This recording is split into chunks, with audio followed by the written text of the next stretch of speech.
when the stars were still young at their watchposts in the heavens, when the moon still dripped with the blood of the earth that birthed it, when the line of King Magnan failed and war raged in the north, 4 heroes set out from a mist-shrouded island. Lysha Norwalyn, eager druid of the Huldra Woods of Fomhor; Allan O'Dale, a humble bard with many secrets; Eren Vol, a brash but well-natured gladiator; and Johnny the Wise, a seer from the north. Entrusted by the hermit Ashardalon, they made for the legendary kingdom of Cryas, there to seize the Book of Dawn. With the secrets of dawn magic, Ashardalon told them he could find the last descendant of King Magnan and bring an end to the bloody conflict. To breach Cryas' magical defenses, the heroes needed 4 relics. The first, they learned, lay in the Vault of Clouds, deep within Dotun's Rock. Their journey to the rock was perilous and filled with mishaps. They found themselves indebted to the dragon Xiva, covered in the blood of innocents, branded by the dread infernals of the underworld, and haunted by a vengeful soul they'd left to die. At the Great Rock itself, they fought their way through the wildling clans, confronted the giant king Hakas, and entered the Vault of Clouds. There they found Dotun's dagger, a knife in the hand of giants, a sword in the hand of mortals. It holds the power to cut through illusions and find the truth, and they would need it to enter the kingdom of Cryas. But at the heart of Dotun's Rock lay a magical secret: the Wild Heart, the font of the great sorcerer Tiberius Wanderstave's powers. Its chaotic energies warped the heroes, magnifying their strife and their struggles. And in the end, Johnny the Wise turned against them, claiming the relic for himself and threatening his former allies. They defeated him, but their only escape led them to a magical bridge that hurled them far, far from there, above the mortal world itself. There, in the Sky Kingdom, they met Thoras, a mighty Goliath warrior, who led them to the people of Hraidur, a village of winged elves and birdfolk, the Arakokra, hidden in the heart of a rain cloud. Hraidur's people were slow to trust. For all their lives they lived in the shadow of Vindur, sovereign of the skies, whose fear and jealousy drove him to conquer all who would live free among the clouds. They delved into the deadly swamps and smog of the morass to do battle against a dragon, crossed blades with the Knights of Terra Nimbus, and proved themselves to Hraidur's leaders. The people of Hraidur sought refuge, a place where they would be safe even from the elemental gods of creation themselves, and so they set out to find the legendary Court of Stars, home of the Celestials, the defenders of the 4 kingdoms of Anakra, and their queen, the Titan Raelta. Along the way, they repaid their debt to the dragon Xiva, but more and more supernatural powers began to interfere in their quest. Dark voices, hissing messengers, whispered secrets and offered deals. Sovereigns and titans appeared before them. Ultimately, they found their way to the court, but not before Allan O'Dale snuck into the very garden of the sky god Vindur and stole a branch from a golden tree. Now, in the celestial realm between the Sky Kingdom and the outer firmament of the world, our heroes have learned of the true power of the Book of Dawn. And far below, on the mortal world, an evil older than Anakra itself has returned, and all of Anakra is in mortal peril. Welcome everyone to Arc 4 of Casters and Castles. If you're joining us for the first time, I'm Tormented by Gnomes. My name is Joseph, and I'm the Dungeon Master. And we'll do a brief intro of everybody in case, again, you're just hopping on board. You can watch the rest of these series on YouTube. And we'll go ahead and start with Bren. Hello, my name is Bren. I am, I don't know why I said that in a pseudo accent. Yakshimas, my name is Bren. I'm a commentator for the Overwatch League. I stream on Twitch. I do podcasts. I do a lot of different stuff. And I'm playing Thoras, the Goliath Barbarian. Low in intelligence. He makes up for it in muscle mass and philosophical conversations with people who don't want to converse with him. So, yeah. Cool. Ash. Hi, I'm Driftwood Ash. My name is Ashley. I am a producer with the Overwatch League, and so by extension, I'm usually behind the camera, not in front of it. But I like D&D enough to be in front of it this time. So I play Lysha Norwalyn, a wood elf druid, Circle of the Land, from Well, you'll find out soon because we're going there. That's what you And think. well, that is what I think. Until it gets That's what I derailed. think. And yeah, she's generally a pacifist, which you wouldn't know from the number of people she's killed. Yeah. Josh. Hello, my name is Joshua Wilkinson. Normally go by Sideshow. I'm a commentator for the Overwatch League, and I play Allan O'Dale. He's a misunderstood, lovely bloke. Sure. He is a skiving politician from the land in which this civil war has erupted, seeking to use the chaos in order to elevate his own position. He's not afraid to be a horrible dickhead, but he is afraid to get caught being a horrible dickhead. And he's done some pretty bad crimes. Yeah, I was going to say unspeakable, but he hasn't done anything unspeakable yet. That's not quite It's his level murder. of evil. Yeah, just murder, just some casual murder. But then Lysha's done that, and she's just considered the most innocent young woman that we have along with us. I only kill bad people. Yeah, and you tried to kill me many times. Oh, well, I That's 'cause suppose you're that a bad checks out. person. That checks out.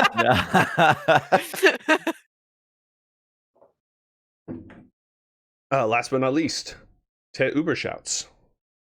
Yes, I'm Mitch. I also cast in the Overwatch League, and my character is Eren Vol, who is a fighter, essentially. Pretty standard anime protagonist story. Parents die, runs away from home, ends up on the mean streets.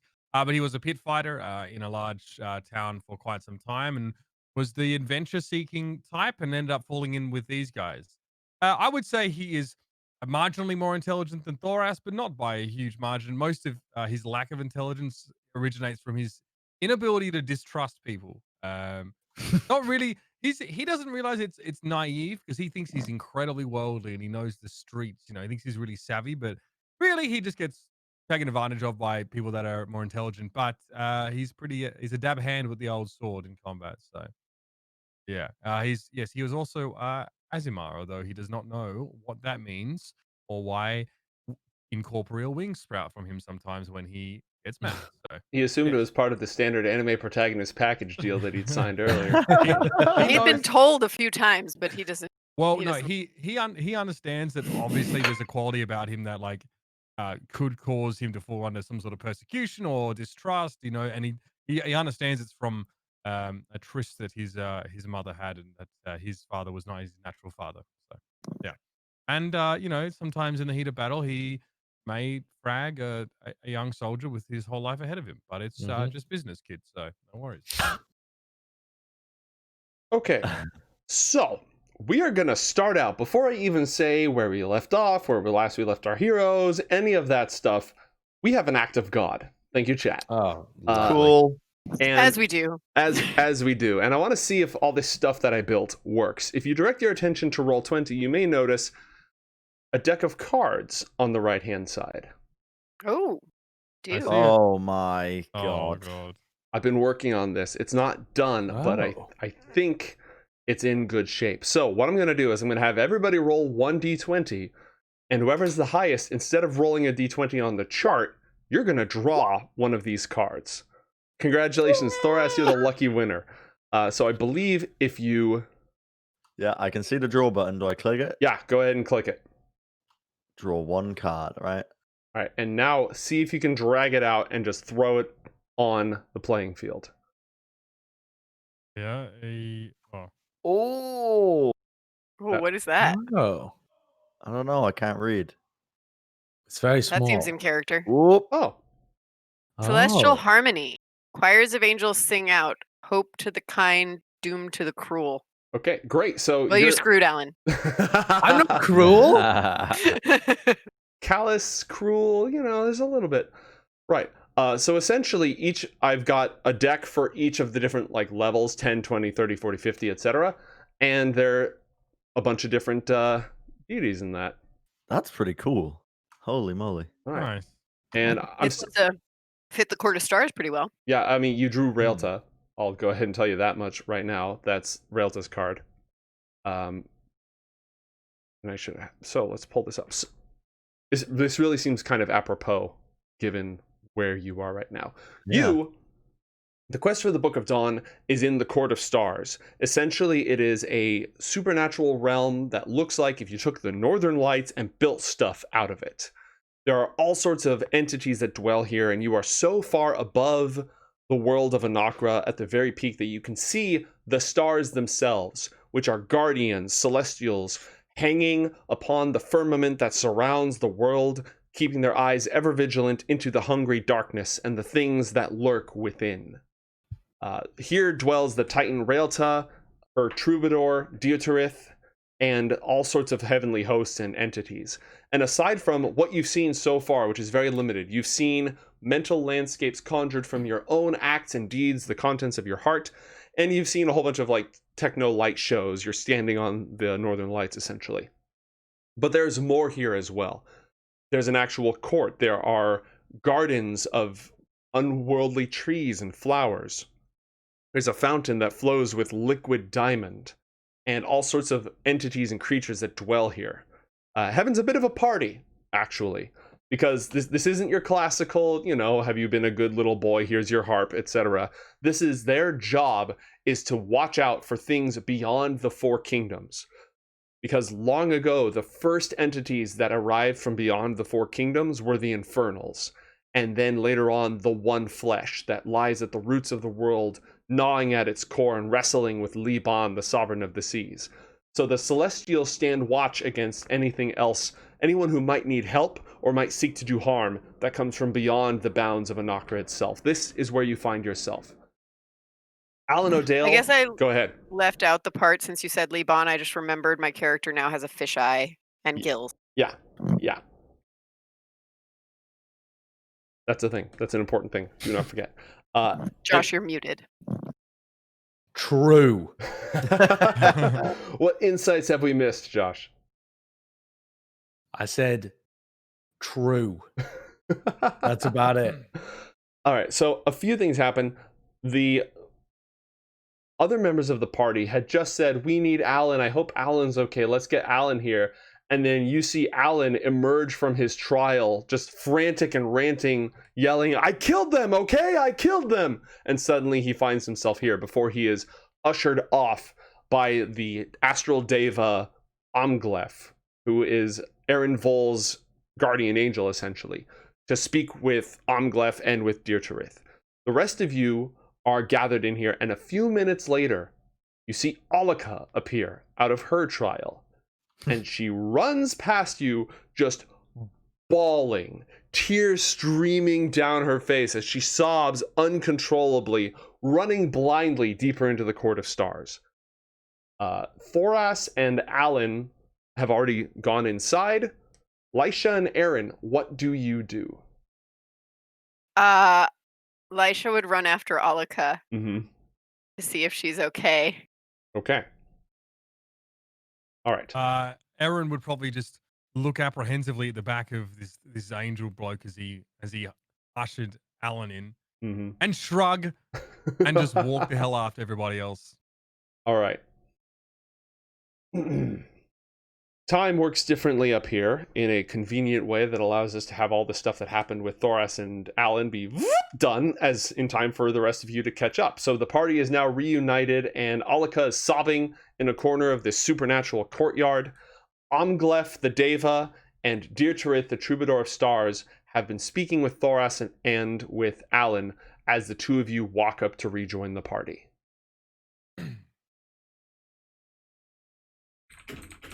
Allan, who'd you kill, by the way? I don't think I've ever seen you kill. Well, I mean, you kind of helped me with it at night before. The only thing you normally kill is my mood.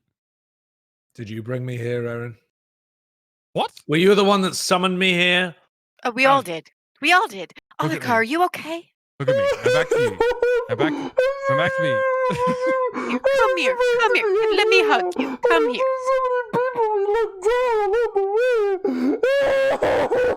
I can't understand a word you're saying. Come here. She's just going to gather her into her arms because she's tiny. Okay. So the act of God, as you're gathered in this courtyard, you can hear this unearthly music echoing everywhere. It sounds like wind chimes, distant, clear wind chimes. It's the voices of the stars. It's the sound of the light reflecting off their glistening armor. And for what's everyone's alignment? Let's go one by one, starting with Bren. Good question. I got a description on neutral. Medium. Neutral good. Okay. Neutral something. It's pretty. It sounds pretty, Thoras. It sounds nice, you know. It's decent music. Lysha, the song fills you with hope and peace. You, in your next combat, or when you choose to activate it, you have a celestial buff that you can deploy. It protects you from, it gives you advantage on wisdom saves. It gives you advantage on death saving throws. And any healing you receive is maximized. And it will last for the duration of one combat. Allan O'Dale, the song is irritating, and it clangs loudly, and it's discordant, and it's uncomfortable, and it sort of puts you on edge. For the rest of this scene, you're going to have disadvantage on your skill checks. Oh, wonderful. Eren, what was your alignment? Chaotic good? Chaotic good, yeah. Okay. All right. Yeah, so you also, in your next fight, or when you choose to activate it, this song sort of fills you with hope. It reminds you of a tune that you heard a particularly lovely lass singing after a great fight you had when you were partying with all of your friends. And you can choose to activate it one time to receive a buff for the duration of the combat. Again, advantage on wisdom saves, death saves, and all healing you receive is maximized. Sweet.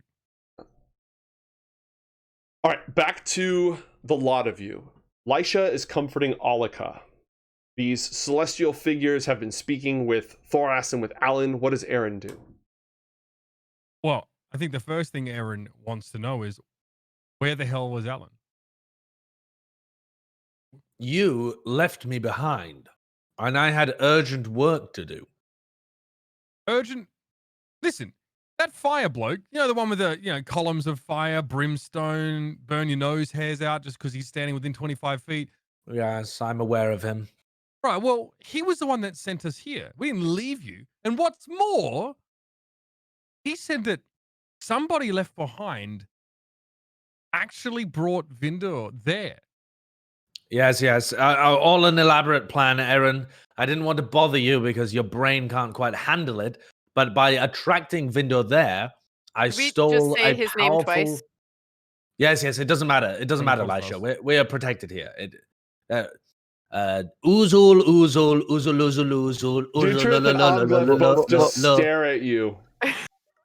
Yes, well... Lysha just covers Alika's ears like, no. She rubs her nose as just snot is streaming down it. Yes. Sorry for taking the protection of the Quarter Stars for granted. I just wanted to, practically demonstrate your powerful protection. Eren, I needed to bait Vindor closer in order to acquire a relic that I was told was incredibly important for being able to get into Cryas. Did you get the relic? I did. Oh, me too. I got one as well. Oh, yeah. Do you see how pretty it is? Lysha is wearing this robe. It is this dark shade of blue, like the night sky itself, and it seems to be trickling stars flowing through the fabric. You can see them folding around the folds of the fabric, falling towards the bottom and eternally cycling in this glistening cascade. It's very fancy.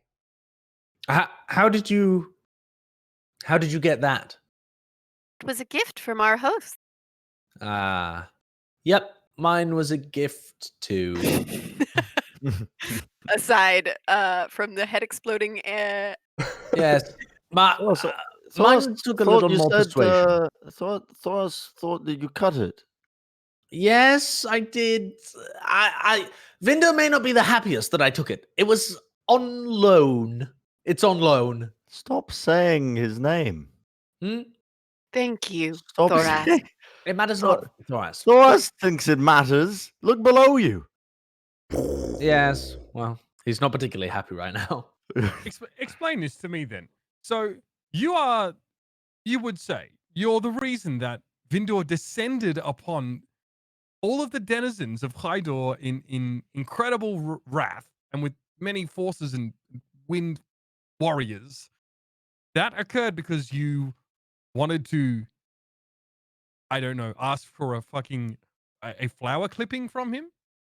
Because How many we died need, because of you? because we need to save the world. Hello, people. Do you think this is going to be a bloodless task in order to right the civil war? You expect no blood to be spilled? No, I just No, thought you there might. must be sacrifices, and I do not require you Thoras is- to all be on board. oh, It is not my oh. responsibility. Oh, so keep you're in everybody charge safe. here now. I see. You If make you want- unilateral decisions now. I see. If you want to go off and fetch a relic as well, be my guest. If you can I go did. off on I your... just told you I did. Well, then, well done. We two are equal. Yes, but I didn't kill anyone to do it. Neither did I. Well, I'm laughing out of not- character. His Not clothes are a people. little bit like they've got some grubbly stuff Some on them. Owl brains I'm on gonna it. kind of- Brains. I'm going to wipe some like blood and brains off. This isn't people. This is bird. Are you calling the Aarakocra bird? Why I would mean, the I do that all the Aarakocra? time. Why would the Aarakocra be defending Vindor? Come on, Lysha, please. No, I did not kill any Aarakocra. I never have, and Arguable. Probably you never brought will. Vindor down upon them. Anyone who died in that battle is your responsibility. That's Vindor's right. Everybody who died responsibility. in that battle is your fault. Oh, yes, like the Rock. I killed the Rock, well. and Golden Boy will be quite disappointed. There's one link to relevancy. I don't know why I saved you. Thoras I killed. got a relic. Thoras killed Habrian. That's fair. Thoras has axe. Thoras has an axe. Geotruth just says that's true. You that did, happened. Thoras. It was quite impressive. Thoras has axe now. What I is mean- this axe? What does my axe look like? It looks exactly the way that it did before. Except that it's got a luminescent aura to it. And it, Mm. Glowy. yes. If you why didn't you bring his head back then? Thoras could not hold on to the rod whilst also holding on to the giant's head. I'm sorry, the rod. No comment. No comment. Eren feels it's more convenient not to believe that Thoras killed the giant. No, my immovable rod. And Lysha pulls it out of her cloak. Hmm. Oh, I thought it was a euphemism. Well, I mean, Thoras does not know what euphemism is. I know. I just know you really love Battle Thoras, like really love it, like you a lot. You, yeah. Yes? Fine. Okay. Well, you have a nice axe, and we're here now. Where is Krydor? You know, there's people that we're supposed to defend and like that housed us and gave us a bunch of They that are blue safe. wine. Deotarith speaks up. We've taken the people of Frydor into our protection. The eyes See? of the Sovereign of the Skies will not find them. They're safe, and Vindor's looking for me. So in a way, I saved them. By dooming us? Are we doomed? I believe in us. We've done well so far. But listen, I'll say this much. Me and Thoras, we went up against, oh God, basically, look, not trying to brag, almost got him to this close. It was God. It was God. Yeah, it was the God, actually. And, listen, I don't know if we can replicate such a feat should you bring another one onto our doorstep. That's all I'm saying. Thoras, what do you think? I was a part of that. From what I heard, you had a nightmare from eating too much cheese and started slapping each other. Thoras did not slap. Thoras hits with axe, and Thoras almost killed God. Yeah. It was close, Thoras. That's fine. Well, where's your slithery friend, Alan? All of you would be dead. All of you would be dead Hmm? right now if I hadn't saved you. What Just did saying. what did you even do? Oh, the flying in there. Yes. No, you did save me. That's true. Thoras- Sorry. Hmm. I Good had point, a plan. Lysha. Good So much point. saving going on. It's hard to keep track. Yes. Thoras thank you. may have survived the fall. My What? slithery friend is named well, for starters, friend. Strong term. I am hoping that the Court of Stars will agree with me. Thoras is going to put his Whole thick hand. finger all over your mouth. His one finger is the size of your head. Thoras thinks you should not say name. And I'm going to What? take my What? finger away. You're going to say that Sky Sovereign's name again? No. No, Snake's not name. Vinda. Oh, Snake's name. What is the snake's name? If you said it's safe while we're here. We're safe here. Listen, You Herald, found out who he is. are we or are we not safe? The Sovereign of the Skies cannot touch you here. What about old Rattly Boy, Snaky Boy? The Infernals are, 1, imprisoned in the underworld by the will of Ramius, Overlord of the Dead, and 2, wouldn't dare show their punk asses around here without getting a good smiting. See, Thoras, this I'm going to slap him on the back. Snake See, is an infernal. the snake. I mean, there was no way that I could know, but yes, an infernal. An incredibly Is knowledgeable he still in infernal. your bag? We mustn't look, but yes, he mustn't know anything about what happens here. And keeping away knowledge from Zephyrs is a difficult task, so I have not been Yes. communing Did you with him. say, oh my? Yeah, about that. Wait. You're Thoras, trying to keep knowledge from the knower of all things. and you just said Thoras. Wait. Deirdre speaks up. Well, to be fair, he likes to call himself that, but it's more like knower of a great many things and would like to be knower of all things and gets very annoyed when he doesn't know things. It doesn't quite ring off the tongue. Exactly, In the same way. right? So like Would you Allan, call in many yourself ways, that I see why ever? you get No. along. Ooh. We share a spiritual connection. Right. So just to recap, Yes. you went into Vinda's house, stole Yeah, a very nice a garden. branch, a Borrowed. garden. Don't know how you did that, by the way. Did you fight anyone to get in there, or did you do the sneaky beaky thing? You don't just have to slap people with big hunks of metal in order to win battles and steal relics. I have my own means, thank you, Eren. Thoras thinks it definitely helps, though.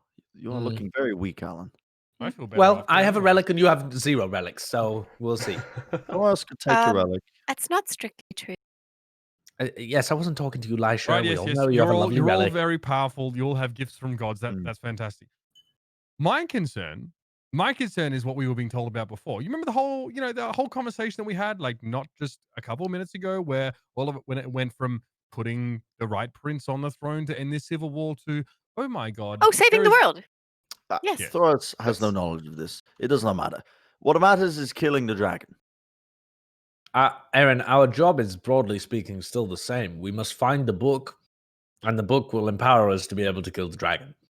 We were intending to get the book anyway. For the record, Deirdre speaks up. Defeating and re-imprisoning would be preferable to killing. Sure, yes. Yes. We discussed this, didn't Van- we, Thoras? We're yes. going to lock him away again. That Vanquish will him. count as a win. Vanquish him very Why- thoroughly, why- Thoras. What would Why- happen why if you were lock? killed? The dragon's time has not yet come. There's a reason that the 7 dragons were sealed behind the gates of the Silent City. Now, Thoras, I happen to know that dragons can survive for a long time without their heads. The Silent I heard. City? Yes. The two of you weren't privy to that. So there's a place. I just did the long version of this. What's the short version of this? Okay. So, Anakra. Now it's 4 kingdoms. Didn't used to be 4 kingdoms. Used to be the world of the dawn. Will and wishes and thoughts could become reality, and very beautiful, lovely, lots of wonderful things could happen. Before that, the world before Anakra, the silence came to end the cycle of life, birth, life, death, and renewal. That world burned itself out in order to continue the cycle and stop the silence. That world had imprisoned 7 dragons for betraying creation to the silence, for crimes against reality. And each of those 7 dragons was sealed behind the gates of the Silent City, which is all that remains of the world before. And all its lights and all of its energy has been saved there behind those gates for when the silence returns, as it always does. That is all that remains of the world before. It survived the long nights. It existed since before the dawn, and the dragons that are locked behind its gates are older than the dawn itself. There will come a time when the silence will return, and someone will need to open the gates again and unleash them. So if that dragon isn't behind that gate when that time comes, that person is going to have a problem. And so will all of us. So this is legitimately a world-ending dragon. And what we're going to do? What? Give it a tranquilizer dart and then just, wheel it off? Oh, so We're gonna find the Book of Dawn and write that he's in the Silent City. Right. Exactly. Now, the dragon is older than Dawn magic, and so I don't think it's going to be a 100% immediate solve, but the power of the book should weaken it enough for someone to vanquish it in battle, and when it's weakened in battle, you can write it back inside the gate. Does that all make sense, Eren? Does that track? You had me at Vanquish the Dragon. Yes. I mean, it took a while to get to that point, so you didn't have me until just now, but now you have me. Right. Get relics, get book, use book, vanquish dragon, save world, your heroes. But book does what exactly? Anything you want, Thoras. Although we shan't be letting you use it because you can't write. But if you tell us what you'd like us to write in, then we can make things happen. Oh, and we shan't be letting you use it, Allan, for you can't be trusted. Thoras, just draw something. Thoras can Owner of relic. write, Allan. Can you? I've never seen you write before. Thoras can write many things. How many things can you write? The amount of things that I can write is not really limited by a number, per se. I'm going to call you pig shit in Orcish. and dumb fucking giant. Bless you. Your allergies seem to be flaring up, Thoras. That happens a lot in the Court of Stars. Most people are, have a little bit of a sensitivity to the firmament itself. So where's this dragon then? Its name is Ashardalon. Is this a name we need to fear saying, like the Sky God or Sky Sovereign or the Elementals or the Infernals? I don't know yet. Ashardalon is older than Anakra.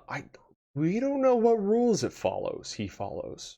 Then may I suggest we all call him A-Shazzy-D from now on. A-Shazzy-D. Instead of Ashardalon, we shall refer to this immortal, time-defining dragon of doom as A-Shazzy-D.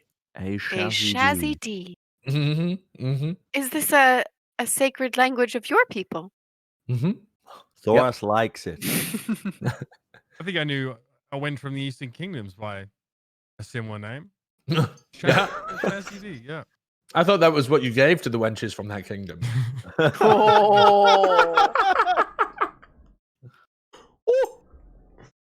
Listen, the pits aren't very sanitary, okay? If you have coin, you have no worries. Yep. We're not seeking out the dragon anyway. We're aiming for the book. We should aim to avoid Thoras is seeking the Ashardalon. dragon. Thoras. We can't defeat Thoras, the dragon we until can't we have kill the book. dragon. Right. We Thoras will basically get the killed book. God. Thoras will get book and we shall kill God. Yes. No, we don't kill the dragon. Didn't you hear? That would also be a problem. Thoras can do whatever dragon can't do. Thoras. Incredibly powerful person must eventually unleash the dragon. That's probably you. You're the most powerful person I know. And so you need to capture dragon in order to unleash it later. I mean, because yeah, it's Thoras can probably have it. you. He hasn't killed any dragons. Lysha looks at Allan like with respect for maybe the first time ever. Like, okay, I see how you played this. Thoras will kill dragon and eat it. Yes, I heard if you eat dragons, you can gain some of their qualities, especially the rectum is Yes. is a delicacy in the Eastern Kingdoms. Actually, yeah.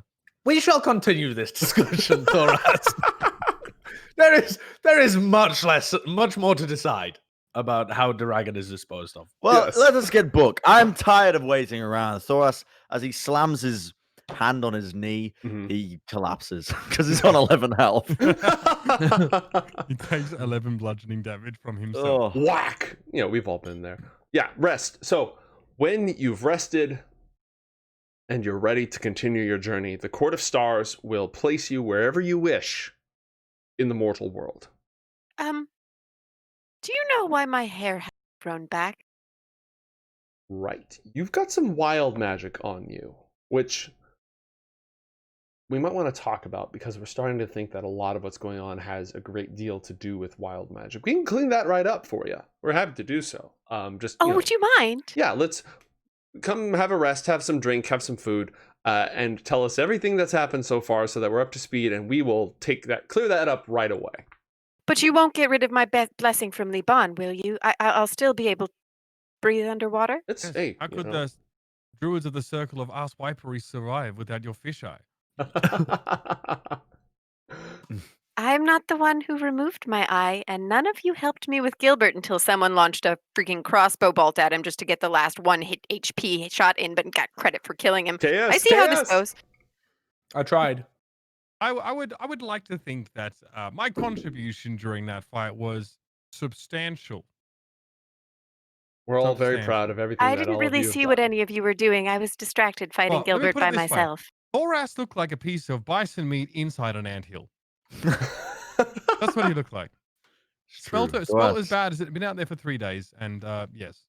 Thoras is very proud. Yes, Thoras, your weight bearing capacity is most impressive. Right then, let us rest here. Let us sample some of the delights this place has to offer, considering that we've been propelled here by numerous fallacies, pillars of fire, gusts of wind, unreliable birds. I once played in a bardic Lysha would troupe say called thank you for your Unreliable Birds. hospitality in Celestial. All right. Deirdre bows and responds in kind. And a lot of you are invited to partake of the delights of the Court of Stars, which are a little bit difficult to describe. Again, palaces with crystal and shining marble walls and fresh fruit, even more bizarre things than what you've eaten in the Sky Kingdom. Food that glistens, food that hums, food that reminds you of childhood memories when you eat it, and clear wine and spirits and mead with no hangover. The party is raucous, and you are all fully healed of all your health is restored. Any maladies that you were suffering from, if there's something particular that I forgot, I think all like the really hardcore curses and stuff that you're under were already gone. Your remaining chaos maladies are cured. You're all at full health and in good spirits. Yes. I would like I have to also... eyebrows again. Relatable, Alan. I'd like to talk to the herald Mm-hmm. and ask her, ask them. Are you aware of anyone who has agate here, similar to jasper, onyx, translucent kind of gemstone, worth a lot of money? I require some for my spells. Yeah, no, we can make that happen. They have how many? The economics of the Court of Stars are vague and beyond the purview of this particular adventure. Suffice to say, if you require gemstones, you may trade for said gemstones. Okay. How much money do we have in the bag of holding again? It should be in your journal in Roll20. Oh, it is. Yes. Yes. We have 3,000 silver, 5,000 gold. Wow. I want to. Okay, I am going to. Oh, what is the trade in for platinum to gold? It's tens. Everything is tens except for electrum pieces, the most hated of coinage. But everything else is in units of 10. Okay, then I am going to kind of slink off and use the money in the bag of holding to trade for five agate pieces, gemstones worth 1,000 gold each. Okay. All right. Unilaterally without consulting the party on how we spend money. Actually, no, I'm not. In order to open the bag of holding, I would have to unleash at least expose the snake. So I'm not. Whilst thinking about dipping into my money, I'm not, and I'm instead going to barter with them to try and take a loan out, like an IOU. I'm gonna try to. I'm carrying like 5 amethysts, if that's helpful. Depends how much they're worth. Okay, so first off, They will accept IOUs. However, they require that you that you submit yourself to a geas to donate the full amount to the needy, the poor, the suffering upon the mortal world.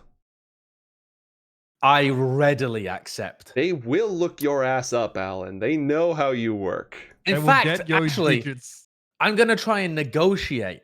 I'm going to try and negotiate, not in terms of the amount of money I have to give to the needy, the poor. Mhm. I'm going to try and negotiate what qualifies as needy and poor. I'm going to start debating them on the moral standard of what needy and poor is. Talking about kind of expected quality of living, and if the wealthy end up being struck into hard times, they have higher expenditures because they have to pay for all of their. What about the landlords? The landlords are Exactly. getting fucked over. They have mortgages to pay. Exactly, that kind of stuff. So I'm going to try and make. I'm going to try and negotiate, not for the price, but for the restrictions of the Gaius. Oh, okay. I have 7 amethysts, and they're worth 100 gold pieces. That doesn't cut it, unfortunately. All right. They're going to say the lowest of the low, the poorest of the poor. Those who have lost everything, those with nothing. So I must give this money to those who have literally nothing of worth. No value, no possessions in the world. Or whose livelihood, whose ability to continue to provide for themselves and their immediate family is utterly threatened and in peril. Have we specified if these have to be good people? No, not as far as no. They haven't said anything about that. Well, excellent. If you are actively aware of them having, killed people or being cannibals and stuff like that, they're immediately disqualified. Okay. Those who I believe to be good and whose livelihoods are threatened or who have nothing. And you're going to go ahead and point out somehow verbally every time that you make said transaction up for immediate review by the Court of Stars. Absolutely. And at that point, if their wealth ends up causing the wrath of a village because I've donated 1,000 gold to a poor person, so be it. So be it. It's not for the Court of Stars to ponder about the ethics of politics and economics, is it? You just want me to give away all my wealth to random beggars. Fair enough. I shall do it. Glorious. Meanwhile, Lysha's going to like you so much more. He's going to find a way Lysha's going to be mad when I tell people to rob money back from them and regain my wealth in that way. Lysha, Alika has been clinging to you basically this whole time. And I'm not going to say inconsolable because you're very good at consoling people, but is quite shaken. Okay. So she would try to find out why she's so shaken. Are you seem very troubled, Alika. Is there anything I can do to ease your mind? She God, how much of this do I want to I thought I was following a bunch of heroes, but so many people have died along the way, and I should have been taking care of my family, and I left them all behind in order to go off on adventures. Ah! Oh, Alika, I'm so terribly sorry. Would you like to go home? Yes. Perhaps we can negotiate with these folks to send you home again. If that is what you'd prefer. We only brought you with because you asked, and if you are ever finished with this journey, you have every right to be. Oh, no, you didn't. That wasn't home. Well, where is home then? Alika describes to you the waterways of the river delta where her family and her extended family dwelled. In a valley in the mountains to the south of the Falmhor Woods, just north of Iman Karak. Would I be familiar with this place? Yeah, it's pretty close. It's, just south east of your homeland, the Falmhor Woods. In fact, her real home that she left long ago, is a river valley near Cryas. It is in the shadow of the mountains of Cryas itself. Well, we can see if these folks can send you there, and if not, perhaps we can assist you on your way home, if you still wish to travel with us. I realize there has been much death and destruction, and I do not begrudge you judging us for it. She essentially would like you to drop her off on your way, but she'll continue to accompany you. I think that's a thing we can manage. All right. And if they say no, I'll make sure of it. She gives you a big hug, and she slowly stops crying. Lysha, what was that about? We need to take Alika home on our way. She lives near Cryas? Yes. Then A little she knows- southeast of the forest of my people. She knows the area then. Yes, but I don't think we're going to put this poor woman through anything further, are we, Allan? Surely not, no. But if we travel with her on the way, she would provide valuable guidance and we would provide valuable assistance. You know, I'm not sure I'm she'd sure want there's to help us terrible with people much in right those now, woods. would you, Allan? Sorry, what was the question? I don't know if she'd want to help us with very much right now, based on what I've just heard. Would you, Alika? It sounds like your quest is pretty important for a lot of people. Incredibly important, Olika. The world will end if you do not help us. Okay, let's not put that kind of pressure on our friend here, shall we? Am I wrong, Lysha? Am I wrong? If we fail, the world will end. Yes, but that doesn't mean it's just And because she Olika, won't help it's us. your responsibility to help us on this That's quest. not true. Alika, don't listen. He likes to put a lot of pressure on people needlessly. Wait a minute, my family lives in the world. Yeah. That's Want that true. to end? That's true.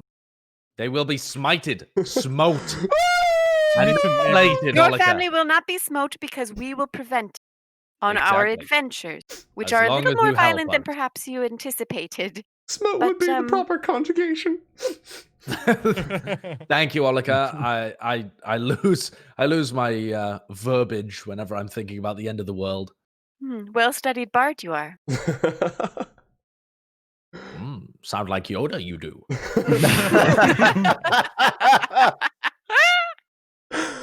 All right. Out of curiosity, Yes. she'd ask someone nearby, how does the one flesh figure into all of this? So. I've made a promise, you see, to battle the denizens of the one flesh. Good. Dear Truth. So,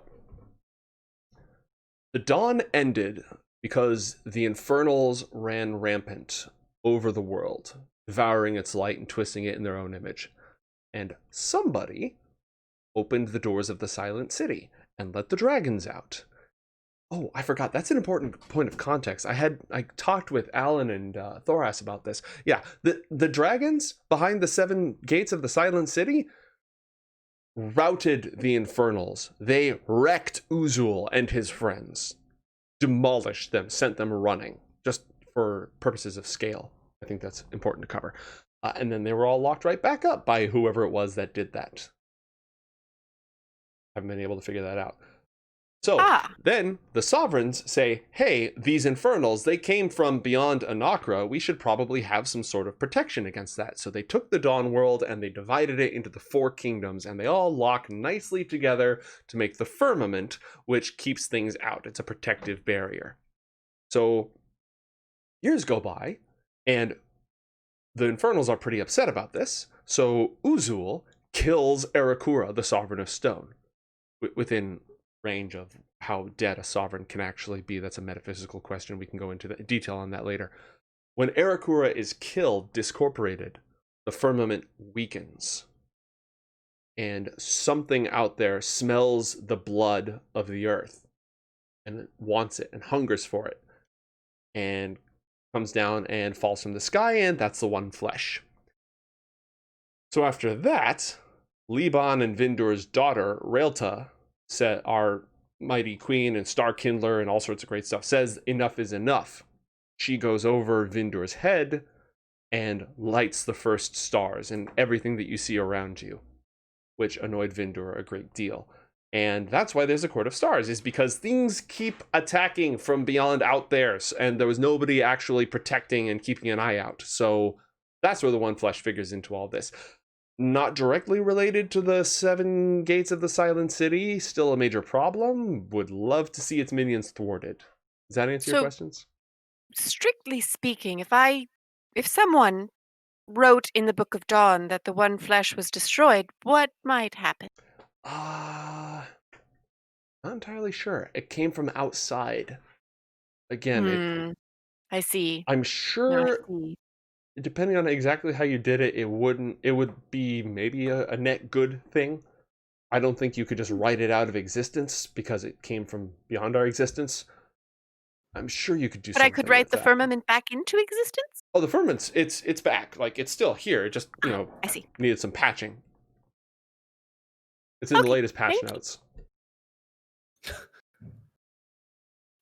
Yes, absolutely. No, it's people always say, "Oh, Celestials, they hate fiends and infernals," and yeah, that's true. That's fair. They're assholes, but there's a lot of other threats out there that we're keeping an eye out for, and the offspring and bits and pieces of the One Flesh are a blight upon the world. They're incredibly dangerous. Please do kill them.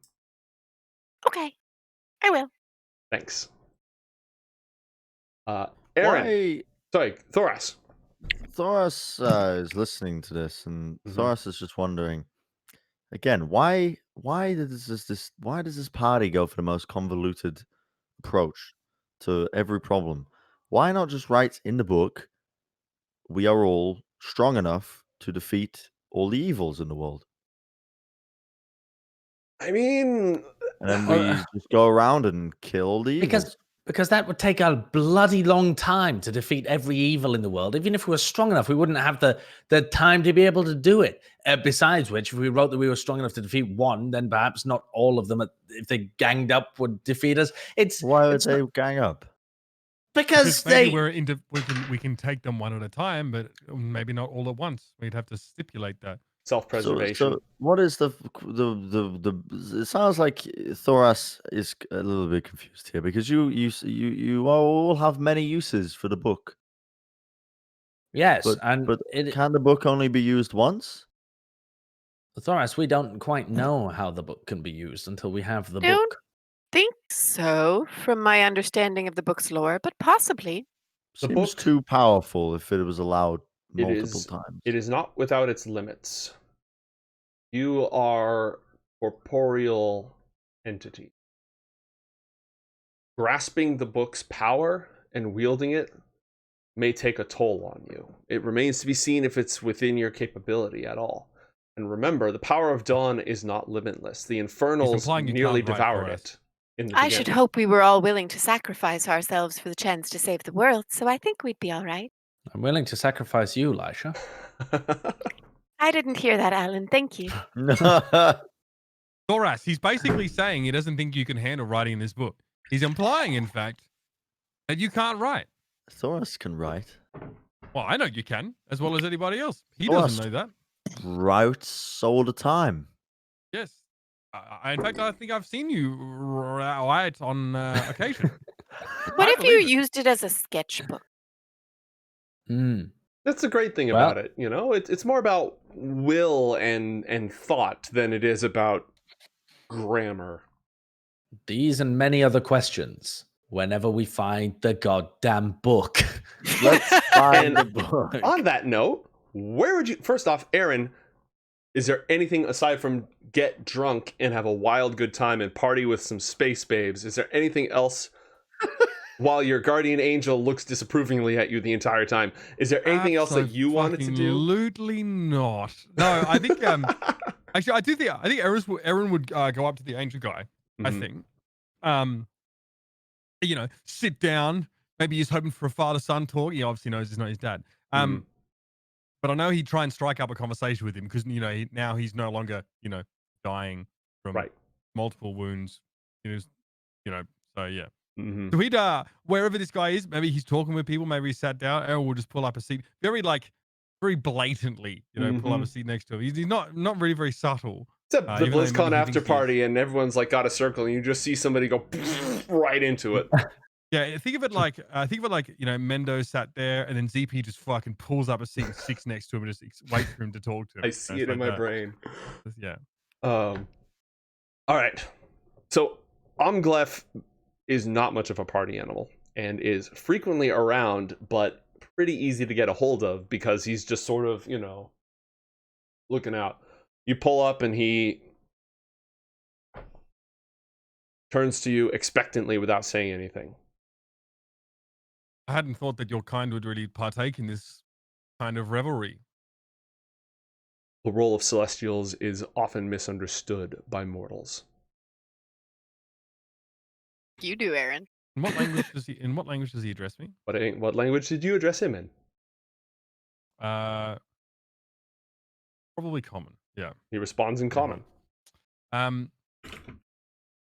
Now, I hazily remember. I remember this dream and being brought out of it, and then I remember yourself. And my understanding is that you have been trying to communicate with me over years. You're the first thing that I've seen that also has these blasted wings growing out of them. Yes. What are you? No. More importantly, what am I? Are we the same? In a manner of speaking. Eren, you are the offspring of a celestial of the Court of Stars and a mortal.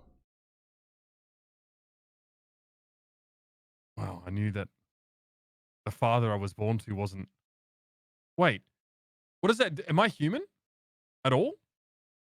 Partially. How did my? You know what? Never mind. I don't want to know how my mother managed that. The ways of magic in the planes are mysterious. So what? My father descends down to earth, golden chariot, horns blaring, and just bam impregnates my mother, or what? I was not his guardian. I wasn't watching over him. Suffice to say, he tired of his duties. What is a guardian? I mean, what were you doing that whole time that I was massacring innocent people because of this tattoo that I had? I do recall sending you rather a stern message immediately afterwards. Ah, in the voice of Bren. Yeah, okay, fair enough. You've got me on that one. So, what is your role? You're supposed to guide me. As best I can. Towards what? Good question. Our role is to safeguard Anakra and its 4 kingdoms against threats both within and without. The whole point of protecting people of this world is to let them live better lives. Let them be kind to each other. Create beautiful things. Try to live in peace. Try to do little harm where possible. Let their stories unfold as they are.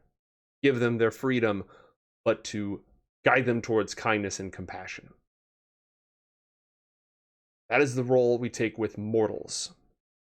You are an exception because you're neither. You're some of each.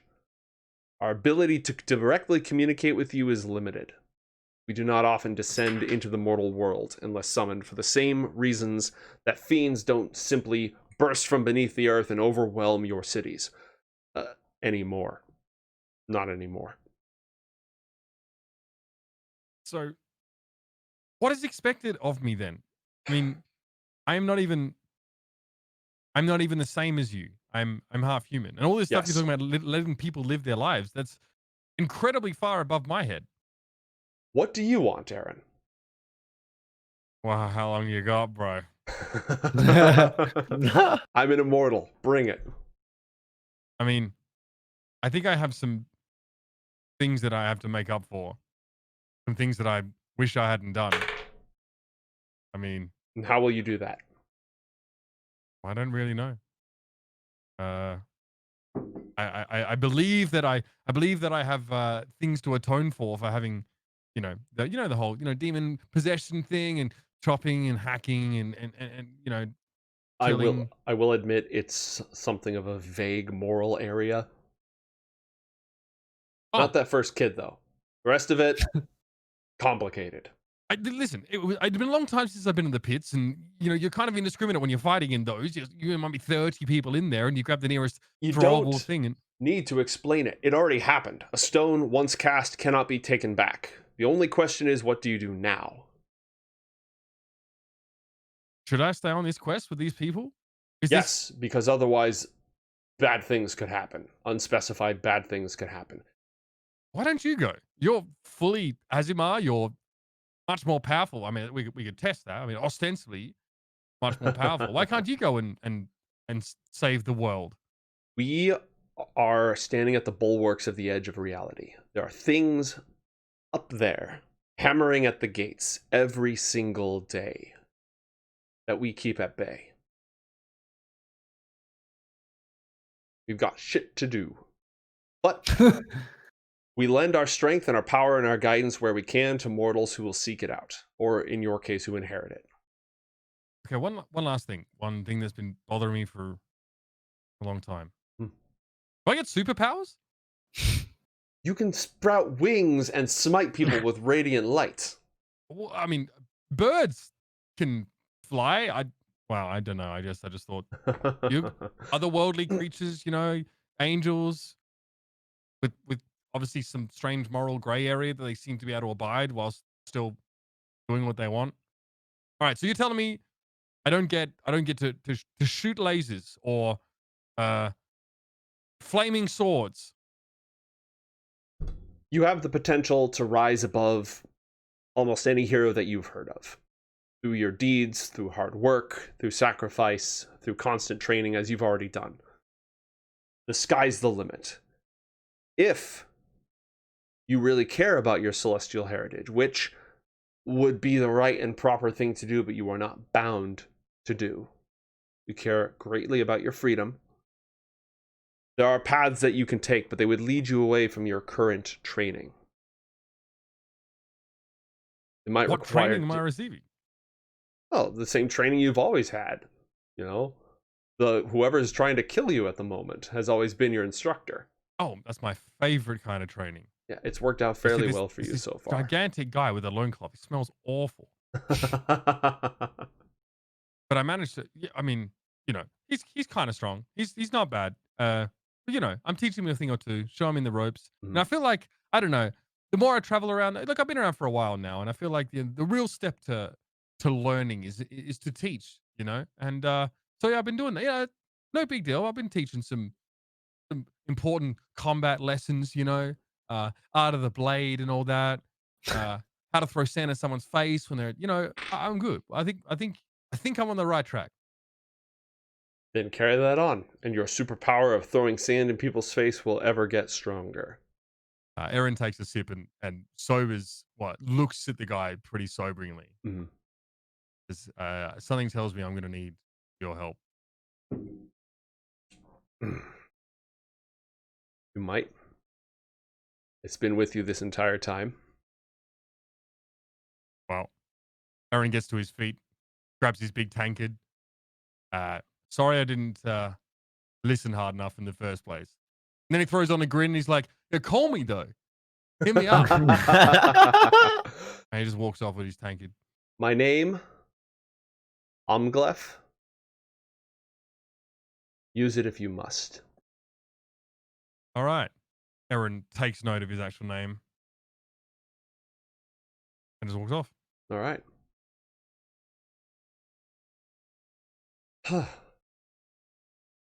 The Court of Stars has promised, Dirtirith has promised that when you're done here, excuse me, one sec. I've moved things around. When you're done here, they will take you, they will drop you off wherever you'd like. You've had ample time to rest and relax and heal, and some of the trauma that this quest has been going on for what, a week? A week and a half? I think longer than It's that. been a busy week, dude. The quest for the I think Book it's of been like Dawn? 2 weeks. It's been like a month max, I want to say. I think it's been a while because it took them when they were traveling through the forest, for Act 1. Through It was Vercingetorix. multiple days of travel Yeah. going through farmlands to get to Dotane's Rock. And then from Dotane's Rock It's to been a wild now, ride. it hasn't been that long, actually. No, it's only been like the Sky Kingdom arc has only been what 4 long rests, 5 long Yeah. rests. Yeah. So It's been like 2 weeks, 3 weeks. Yeah, and your asses were what, level 4 when you started, level 3. Been very intense 2 to 3 weeks. Yeah. So I've only been on Rumspringa for 2 to 3 weeks. no, One because hell of a there was some spring travel break, time. fam. It took you Good. a while to get from the temple where you studied to get to the Northern Kingdom. That would have probably taken you several weeks to a month. Okay, so I've been gone for like a month and a half to 2 months. Yeah, something along those lines. But you're able to rest, you're able to heal, you're able to forget your worries for a short while, but duty does eventually call. Unless you have any other business in the Court of Stars, they're ready to plop you down wherever. point Thoras towards the relic. Right. I'm wearing one. Point Thoras to the other relic.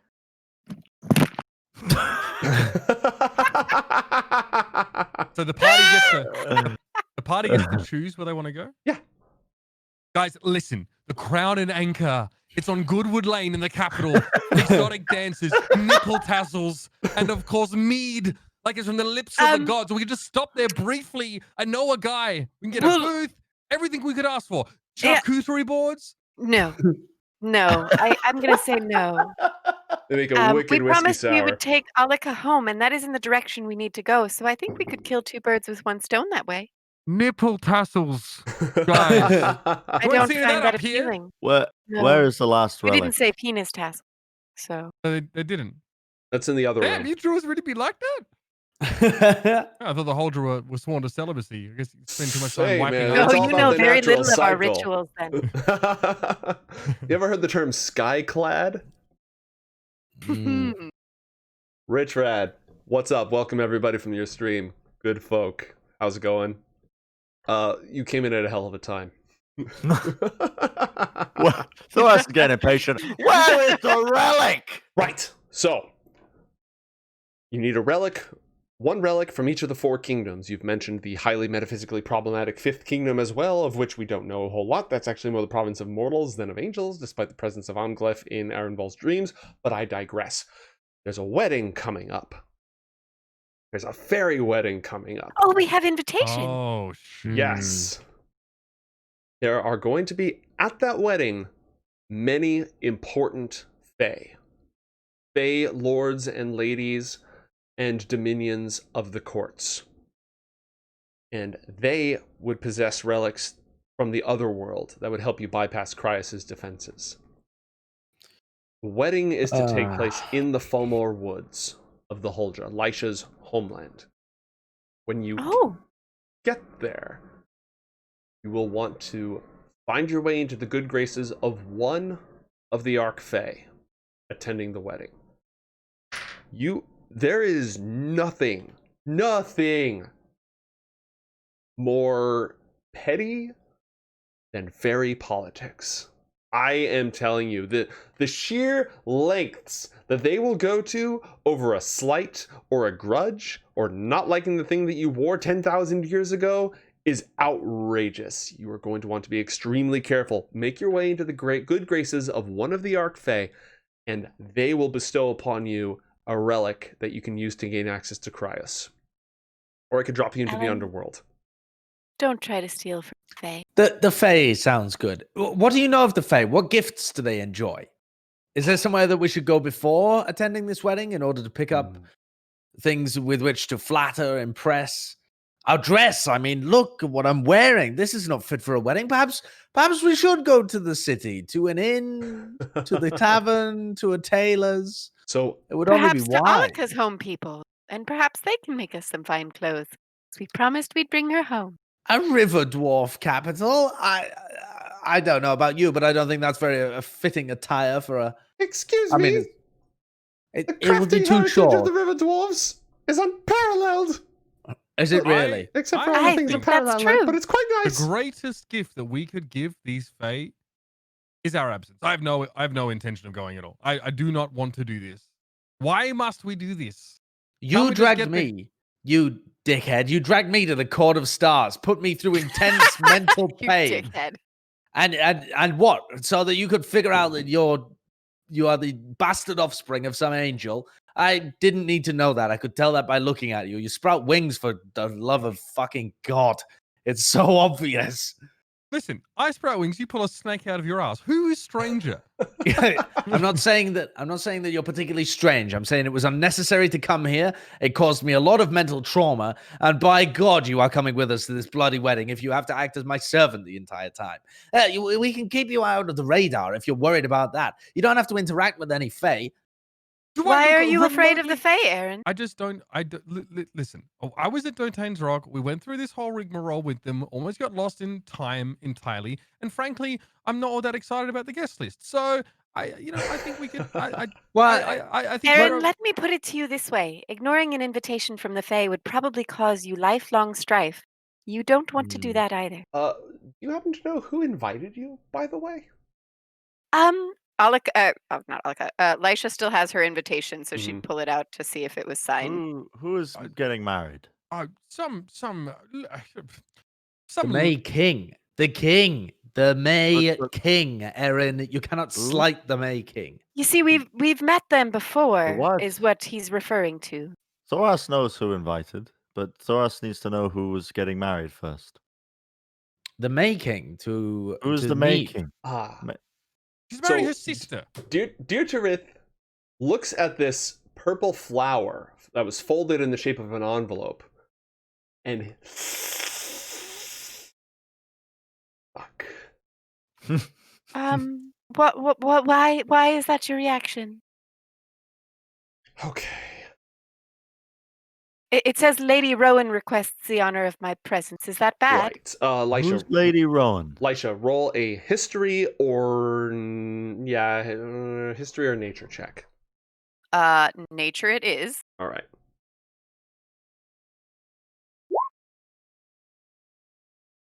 Okay. You know that the Lady Rowan is a title used by an unseelie queen.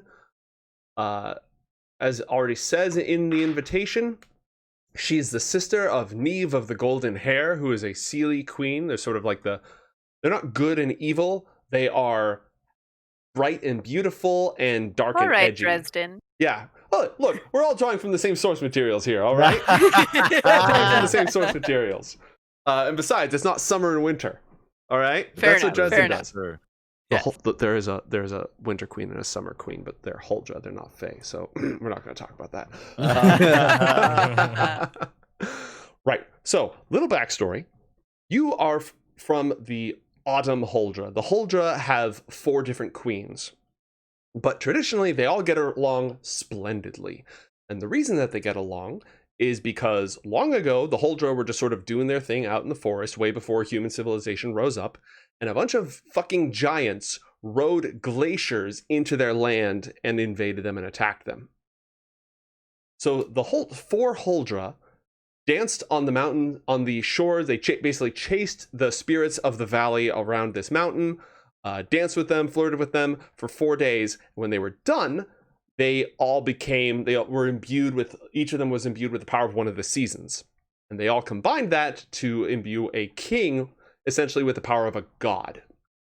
So the true ruler of the Huldra, is a divine king who has power over the land itself, who used that first off to just fuck over the giants who were attacking, and ever since there's been this divine god king of the Huldra with 4 queens under him. And then the bushfire came, bro. Exactly. It fucked everything up. It was bad, and they released Hexus. It was awful. Now that I've seen Avatar, I can make it was all fine until the Fire Nation attacked. Yes! One of us. Beth has done good work. Wow. Excellent. Wow. Wait, oh god. All right, so that's all backstory. Hold on. Yeah, go ahead. Thoras' invitation says that I will be a champion for one of the sisters. Yeah, if you manage to Yes. catch one of the fairies with Ritual your bare hands. fighting. No. Thoras is the champion. Yes, ritual fighting. Thoras Probably. is to represent one of the sisters as a champion. Right. the Lady Rowan, Wamnok Korkrai, one of the queens, the sister of the queen who's getting married. These sisters caused a blood war between the Huldra. Eren swears incredibly loudly and leaves the room. That is the situation. Sister, Neve of the golden hair, beautiful fairy maiden, all that, lovely stuff. As soon as the Huldra had this divine god king, she seduced him and bewitched him and used him to fight her sister, who just invited all of you to the wedding. All right? Neve, golden hair, seduces, steals away Elven King, uses Elven King's godly powers to fight her sister, who is the one who invited you to the wedding. So they're all on wonderful terms right now. Yeah, it's great. It's great. There was a blood war. The Autumn Fae, the Autumn Huldra, were basically turned against all the others. And there was like a kinslaying and all this stuff. And now they are inviting you. She is inviting you to this wedding. And my people are the ones who fought for her people in the past? It's all very hazy. I am inclined to say that your people fought for Neve of the Golden Hair before somebody, a great hero, Gesirgus, figured out what was going on, rescued the king, and everybody sort of made peace afterwards. To the Huldra, it's a great tragedy that happened long ago. She says that she hopes my voice can be a balm of forgiveness and new beginning. Yes, but if she has invited us, do the married couple even know we're about to attend? I don't know. An interesting political situation to wade into.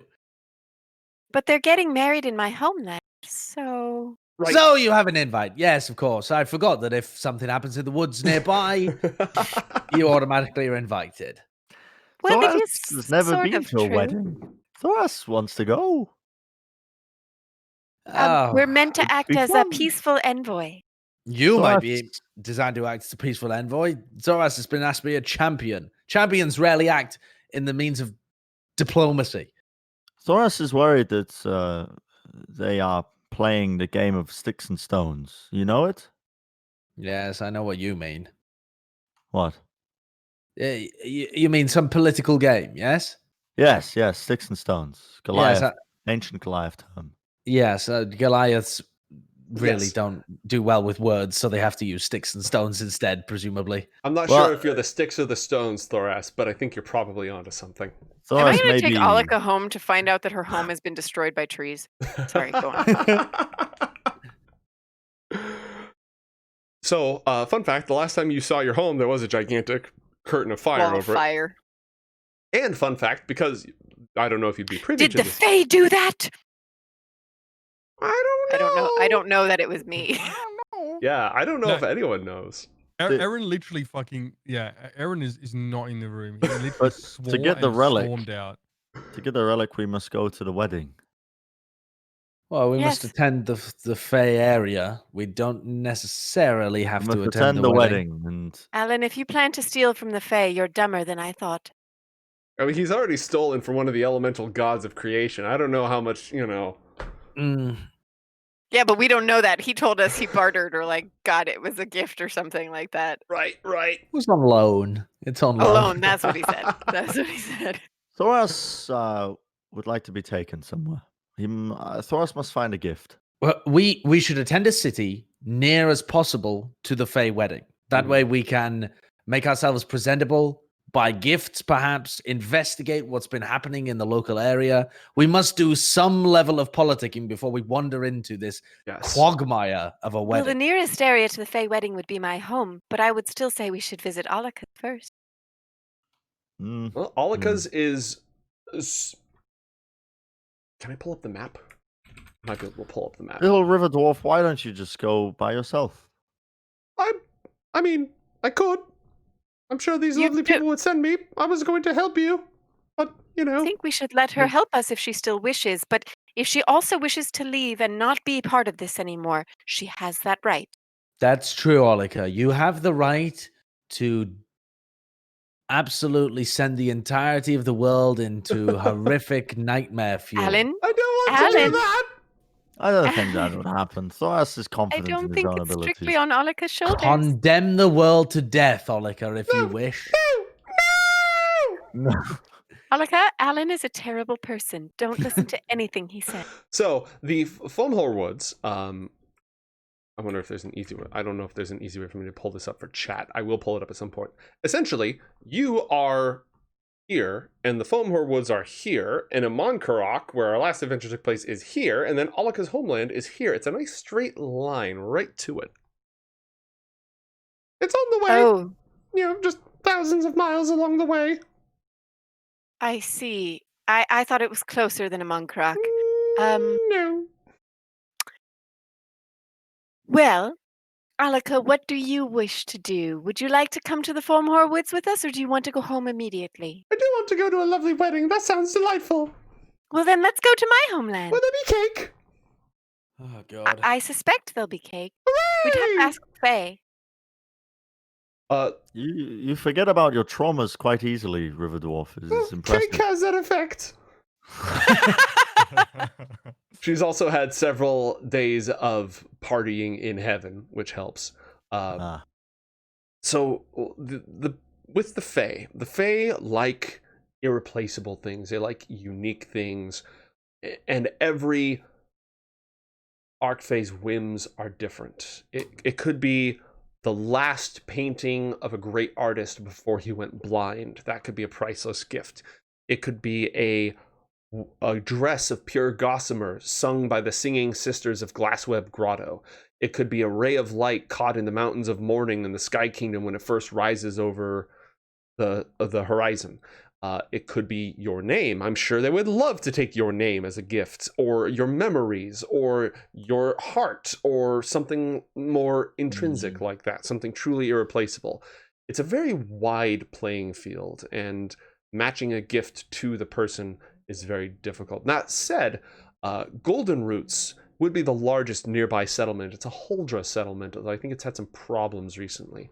But the Huldra, they do have great artisans amongst them. How close is that to? This is Thoras's.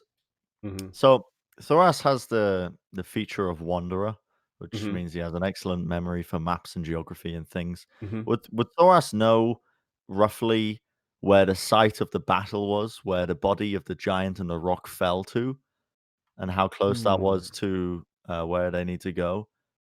Yes.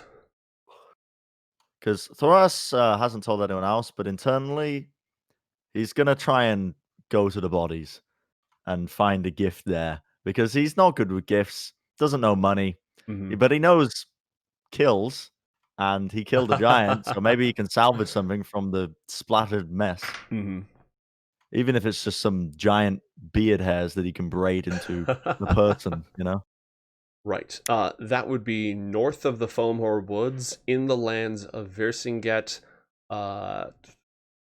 Probably 1, 2, 3. Fuck. So you had paid off your debt and you were flying east. All right. It would be several hundred miles away from the Foamhore Woods. The wedding isn't for a month, so as long as you're willing to trudge your way through Vercinget for a while, it would work. Thoras is willing to do that. Or if you've got has anyone got magic that can transport you over long distances yet? Hi. What do you got? But it's just me. I can tree stride through the woods. I don't got anything teleportation-wise yet. I actually, wait. If I prepare it, do I have wind walk yet? I think that's 6th level. Survey says! Hang on. 6, yes. It's 6th level, yeah. Dagnabbit. So no, not yet. Thoras is currently planning on going off by himself to the location of these bodies, and then he will walk to the woods in time for the wedding. While we're here, and you were so kind as to weave something out of the stars for me, this gorgeous gift. You are very good at gift giving, I've noticed, and I'm wondering, since our quest is so important and having the Fae on our side would be useful, is it possible to catch a star in a jar? Okay. I'm not going to take this personally. No, you know what? That wouldn't be fair, because I wove some little stardust into your thing. Okay, this is more of a confusion on your part. This isn't an offense. My mistake. Those aren't actual stars, because stars are he points at Omglef, who's standing there just being a bro in I'm the so corner. terribly No. sorry. It totally makes sense. Totally makes sense. It's fine. It's fine. I get what you're saying. We might be able to work something out with that. Thank you. Whose I'd greatly consider what is possible. Whose gift? Who would this gift be for? You got 3 Archfey in play. You've got the Lady Rowan, you've got Neve of the Golden Hair, and you've got Nwyn, the man with roots for boots, Prince of the Whitethorn Tree, the Lord of May. He's sort of a wild card. Is the Lord of May the same as the May King? Yes. Okay. Yes. He's got so many titles, it's hard to keep them all straight, and you keep making up new ones. Which one values strength? They all find strength useful. But do they value it? Yes. What do you have in mind, Thoras? Well, the head of the giant that I killed. Be a lot to truck that far. But Thoras can do it. Very long legs. I think it is a mighty deed. Dedicating it might strike, if you dedicate that great deed to one of them, I think that they would take it rather well. I think that would be a good gift from you. And you've got, Lysha, you have a robe of stars, having some starlight or some stardust or something for them. Just, you never know what they're going to use it for. We'll have to pick very carefully. That seems apt from you. Is Eren still out of the room? Did he come back? Or is he like off drinking or throwing his hands up in this sounds like a bad idea? If he's back in the room, he may be within earshot, but he's probably drinking pretty heavily. Mm-hmm. Yeah. You're going to want to each of you bring something. The fairies do not take well to slights. Really? Yeah. My presence is a. Well, I don't know anything about this. I'm not saying you should take it personally. This is just the way that, that's just the way that they run things over there. Man, what do I? I'm not condoning it. Give a fairy. I mean, I guess What if we gave them the snake? That is a terrible idea. No, don't give them. Do not. Give the Fae an infernal that knows everything. Oh my god, do not give them the snake. I have no intention of it. No intention of it. You can trust me with this infernal. Good lord. Lysha, don't say that kind of stuff out loud. You give me a heart attack. Cataclysm. Oh my goodness. So Thoras can just dedicate the deed, does not bring need to body part? Yeah, I think so. It's very much that courtly, But how will they know? you have to do it in front of them. Oh, the Fae know. But how will they know unless I show them the head or the... Omglef speaks up. I witnessed it. Oh, so your gift to them is something that you did once before, that before you even really knew who you were dedicating this gift to, but it was a deed that you achieved in the past that has some significance. That deed carries power with it. A gift of that power, an echo of that power will still mean something. Plus, it's like when you're in the fighting pits and you see a hot chick up in the stands and you point at her, then you kick the guy's ass. It's not as nice as if you'd done it immediately, but it was a storm giant. So will Thoras be... Will Thoras get into trouble? How? Yes, you're going to get into trouble at some point, somehow. But Thoras has taken the last name Giantsbane because Thoras, let's be real, is fucking up giants. And Thoras's axe is named Habrion. If I dedicate the deed, will it affect that? No. The title, though. You give up the Giant's Bane. Give that part of your name. It won't give any power over you. And you'll just have to kill another one. That would be. You see, you feel that feeling you felt when I said that? That makes it a good gift. But Thoras can't. Thoras likes Giant's Bane. It's got a ring to it. It's a Giant's Bane. But Allan, Eren, any thoughts? We can place you in the Huldra Woods to find something there. There are many wonders and many skilled craftsfolk there. There is Yes. an idea. They could also use some help. I think I need to. Didn't Scout- you promise to scout write the them a area. song? Me? No, that was in. Maybe that I'm was in remembering Doa's another campaign. campaign. An echo of a distant world, another time, Yeah. another reality.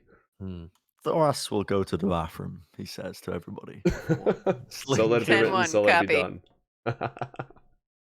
done. Or perhaps you could seek out a ring of spell storing and put some of your convincing powers in it.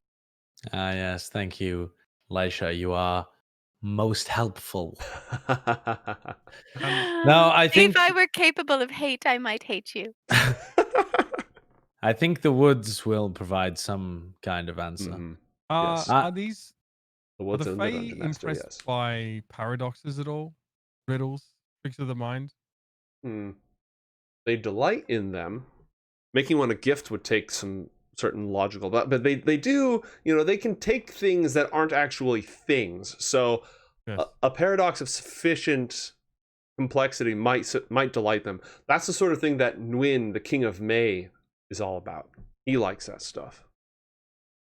Which of them seeks dominance over others? Knowledge of names, hearts. Oh, any of them. But the sisters in Hmm. particular. The sisters are always looking for an edge up on each other. Nguyen is mercurial. He changes with the year. Which of the sisters is of light again? Neve of the golden hair, the one who caused a gigantic kinslaying, that's the one of light.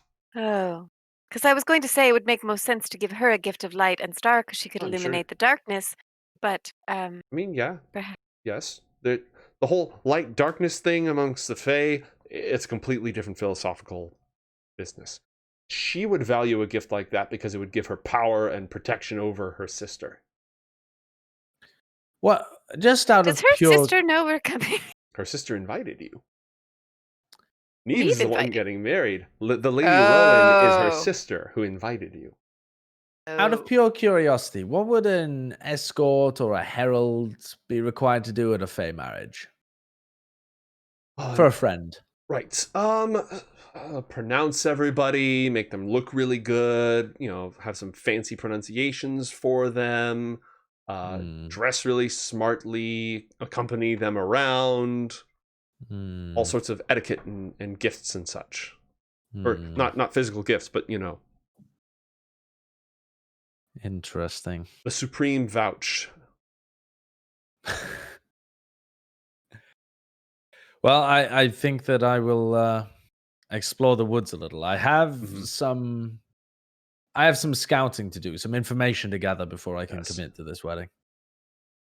Logical. Eren, are you also searching for a gift? Yes, I have some leads.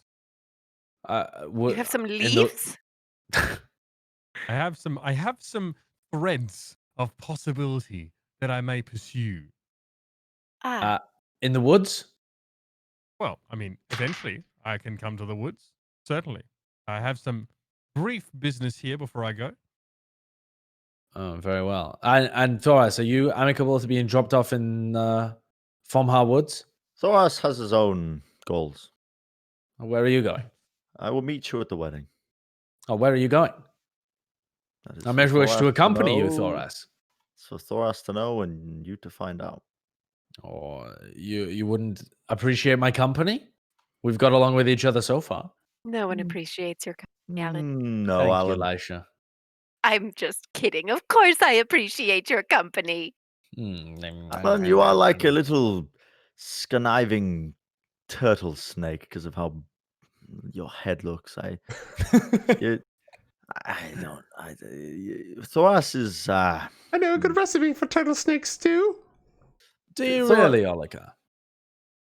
Well, perhaps I should make it my responsibility to drop off Olika before we Alaka wants to before come we to the return. wedding. Are we doing Tales from Bossing Say? Are we doing that? Is that what we're doing? Is this the time skip? Are we doing the We got- solo episode, either the time skip or the the solo This- montage episode?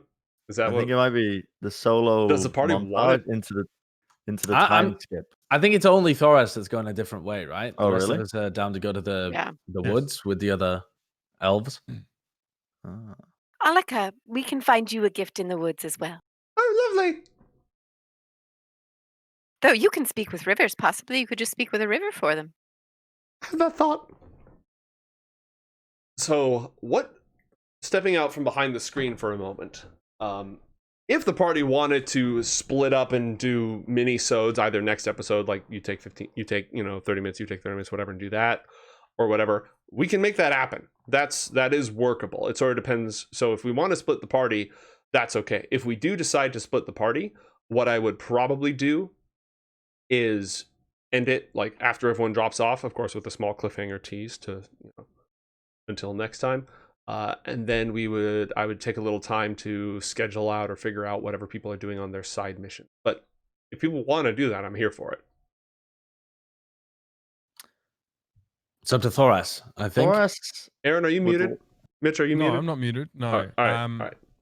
Thoras's plan is he doesn't want to give up his title. It means too much to him. It's his first, or not his first major kill, because I guess the importance of it depends on what you've killed before. But it's the most recent one, and it's the most it's, iconic. it's the most important in his recent Mhm. memory. So instead, he figures, well, before he, while he was hanging from that harness, he did witness the rock falling down, Mhm. and a fall like that wouldn't kill the rock. It would only wound it. And it's probably terrorizing Vercingetorix right now. So what better gift to give to the Fae than to hunt down the rock that's wounded, track it down, Mhm. hunt it, and bring its beak as a prize for the Fae? What better gift to give than kill a wounded animal? Yeah, that's terrorizing the people of Vercingetorix because it was dropped on their doorstep. I don't think they care about the terrorizing of people, but fair. Yeah. So that's Thoras's plan right now. And he has minimal attachments to the party already, just on the basis that gods keep telling him to stick with them, and he's just like, well, just fuck off and let Thoras do his thing. But he does want to attend this wedding, and he does not want to give up the title. Mhm. So that's his plan. Or you could come to the woods with us and find another gift. How far away from the woods would the rock have fallen? Well, I would let me see. I got to figure out. Let me see if I can pull this up. Presumably the same on- distance as the giant, right? Yes. Would I be able to track the rock? Makes me sound like I'm stalking Dwayne the Rock Johnson. Wait, I can smell what the rock is cooking. All right, let me link you. Let me link you this, because basically it's hundreds of miles.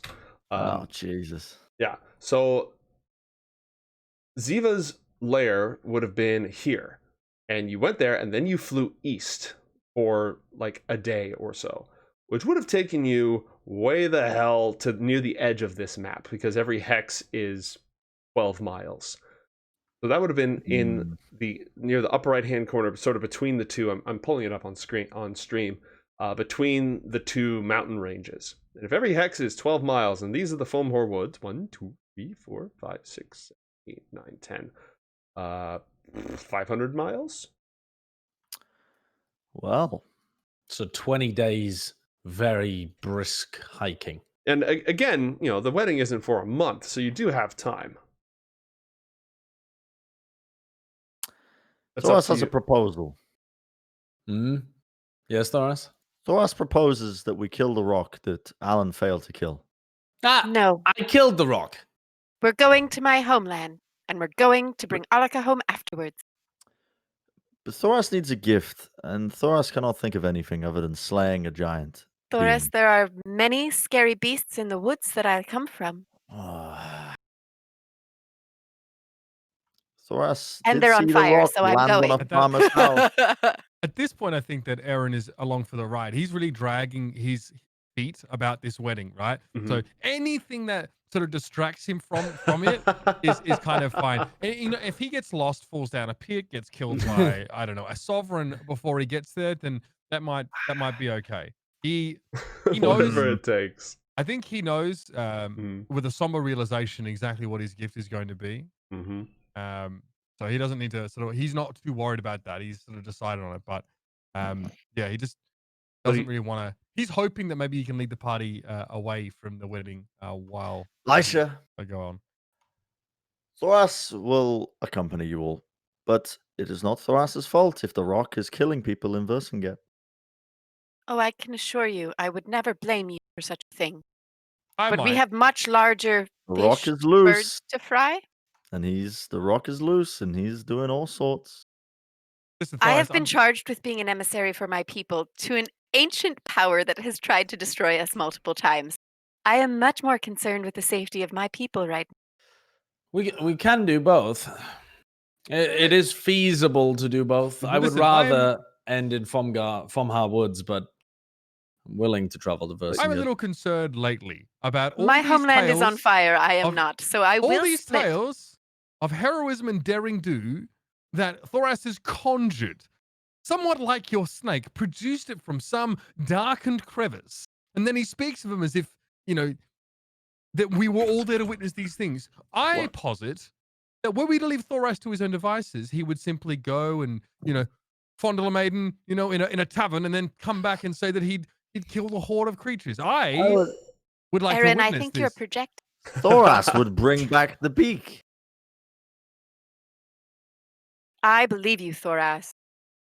I Or a cannot talon or an eye. go anywhere but my homeland right now, based on what I've seen and the knowledge I have. So I do not begrudge you your need to follow any journey you see fit, but this is the path I must take.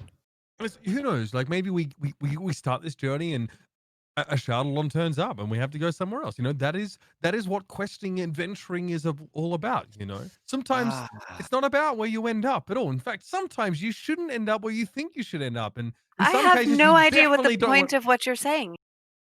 I'm just saying. I'm lost. If you want to split the party, we can do that. That's not the I know that, you know, there's an old meme, don't split the party. We can do that. If some people's characters are dead set on going one place and some are dead set on going the other, we can do a quick split episode, and next week be right back on track. Also, like, I don't know about you guys, but I wouldn't feel bad if it was like, you know, going in between the two storylines, as if it's a book where each chapter is, you know, focused on a different character. Like, that wouldn't bother me. I'd still sit for that. I don't For really the ease of access or an easy story to follow, probably best to stick together. Then you will come with us, Thoras. Thoras is moved by Lysha's perceived importance of her mission. Thoras will attend. All right. Thoras, I cannot thank you enough, and my people will greatly admire and revere your strength. And We're not your working as rippling firefighters, biceps. by the way, Lysha. What? We're not going to put out some phony fire. We have more important things to do, the rest of us. I assure you it's not phony, and I have not asked for your assistance in that regard. I simply must go. Very well. I mean, I ain't seen this place before. You know, maybe we get lost in these woods and never make it to the wedding. These all seem. You know, Oh, Eren, entirely... perhaps if I told you many of the women in my tribe go skyclad, you would be more interested in Thoras, we have to attending. go. All right. It's our destiny. I believe we are sent to do this. I just spoke to my angel guide. You know, that guy that, you know, woke us up. Yeah, he said we had to go. So Omglyph looks over at you, goes back to what he was doing. My angel guy, he has a nose for these things. You know. What does a barbarian wear to a wedding? It's a fairy wedding. There's a lot of options. You know what, Thoras? You can weave flowers into your loincloth. You could dress up in the carcass of a slain drake. That would be quite the sight, don't you think? Perhaps we could put bells on you as well. Just so people know you're coming so you don't frighten them. Maybe onto something, Eren. I should also mention that we'll need to carefully speak to my people to invite you into the woods. They're not very welcoming of outsiders. Oh, Jesus. they'll love me. Particularly you, Allan. Why me? Well, you're 100% human. Fun fact. Hmm. I don't know that he is. Are you? Aren't you half elf? I'm half elf. Yeah. Oh, Are well, you? just Are you kidding. half Alfar, the Dawn Elves, or half Holdra, the Wood Elves? I believe that I was Mechanically, there's no difference at this point, so it's more of a backstory thing. Yeah, I think it was not the Wood Elves. All right. It was the High Elf people. Yes. But we Uh, don't know that. Then I mean, all I I know think is you you have would be pointy able to ears, and I tell, take back right? what I just said. Yeah. You could have more of the human features than you would the elf Yeah, features. it's up to you how elven you look and how hard it is to Do tell. you have round or pointy ears? Round. I'm as human as I can.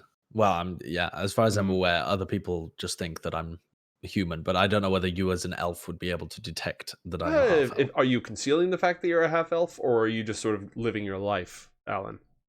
I'm acting as if I'm human, but I mean Alright. the facial features, you know. Right. I'd probably do like a perception check. Okay. This is like the first After, die like, roll we've weeks actually made and this weeks. entire game. 19. All right. Yeah, you think you might. You think after traveling with him for so long, you have some thoughts about his heritage. You might be all right, but I would be concerned. Still, Mm. I think we'll be okay if none of us are 100% human. Eren, just show them your wings or something. Listen, I'll show them the wings. They show me the skyclad nonsense they're talking about, and we're happy. We're good. Oh, we you won't a have to deal. ask for that. That's just our way. Why are we not already there? Thoras, you know any eagles? Do I know any eagles? Yeah, I don't know. I mean, we need to get there. Oh wait, no, they can just teleport us there. Yeah, Thoras Jojo is needs like, to- yes, that is the thing we're going to do. Eren is frantically stuffing his supplies back into his backpack. Thoras wishes to get clothing before we leave. Thoras is not dressed for a wedding. All right, we can make something happen. There will be some clothing. You Mhm. realize that the elves are able to construct clothing. But not space clothing. True. Is that Yes, just because we choose to go sky-clad much of the time does not mean we do not have clothing for when we venture out into the world. Yeah, we can hook you up with a fancy suit.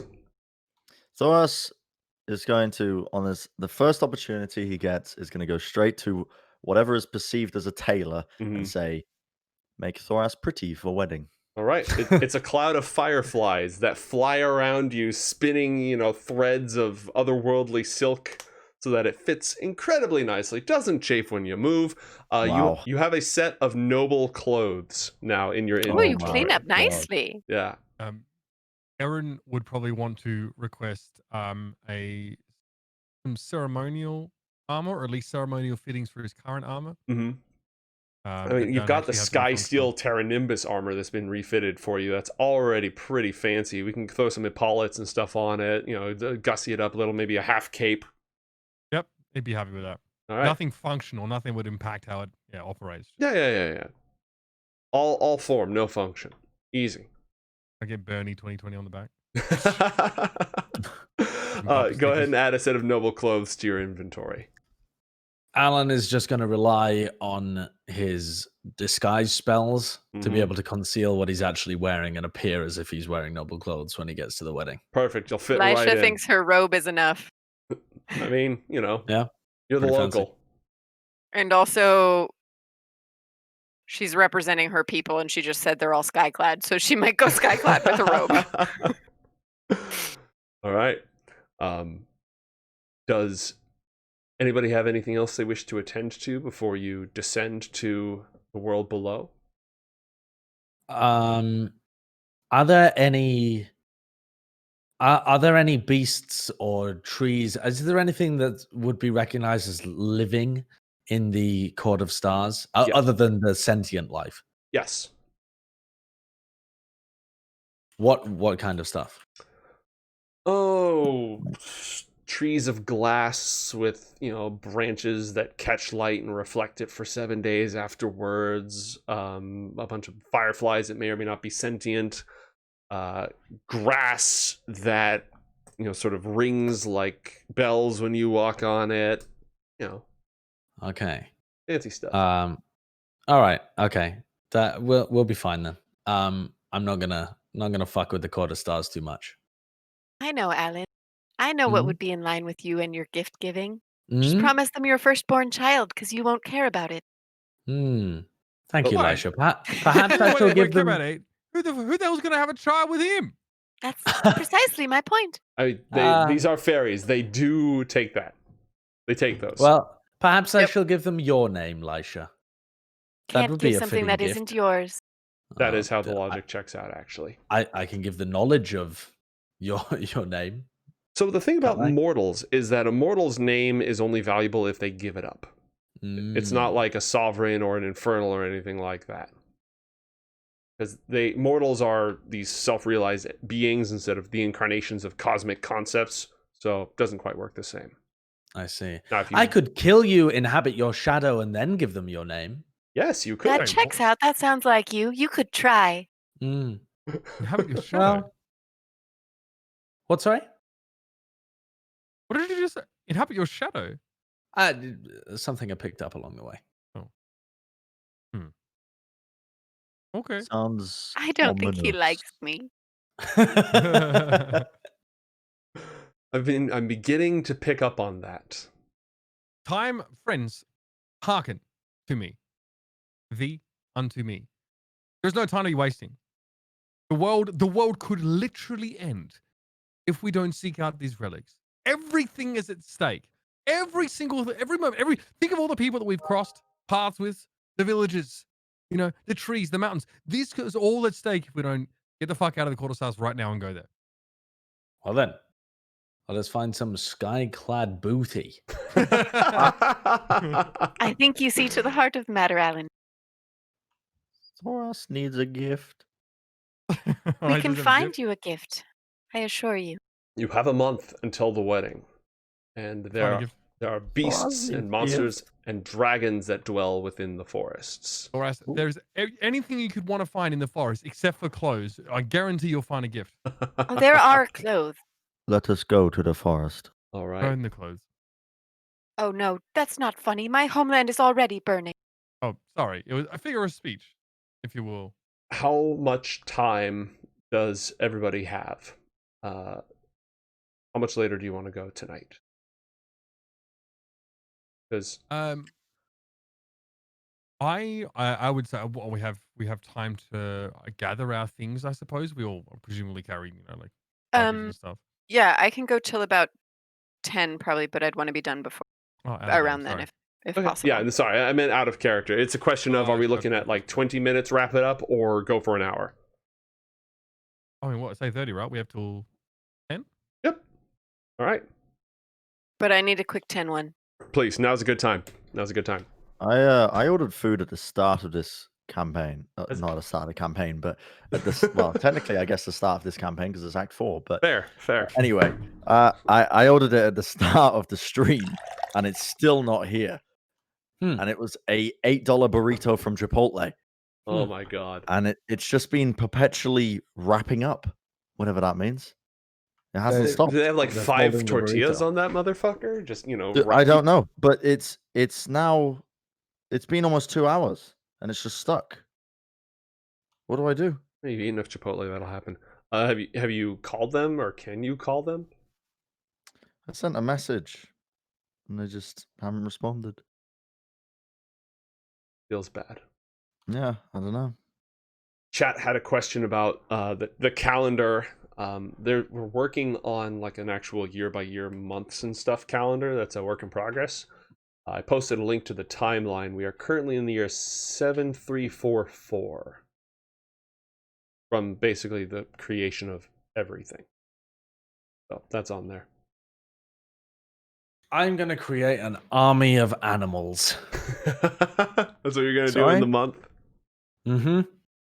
I have 6 of these agates with which I can create, over the course of the month, 6 animal or tree followers.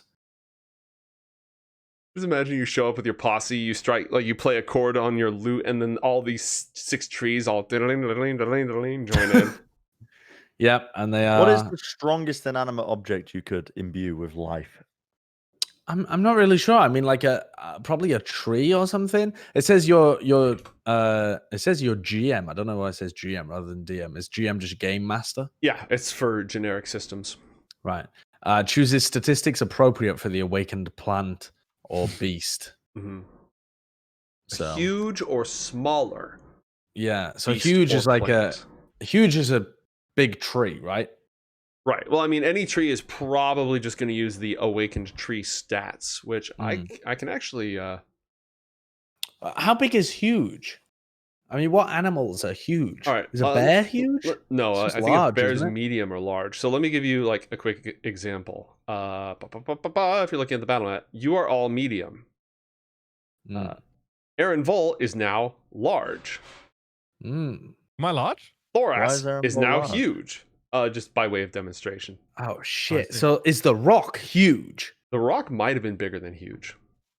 It was gargantuan, wasn't it? It It was might have like been. Charybdis from that time I got reincarnated as a slime. What Yeah, is gargantuan? gargantuan. Oh, let's just slap a rock on here real fast. Give me a sec.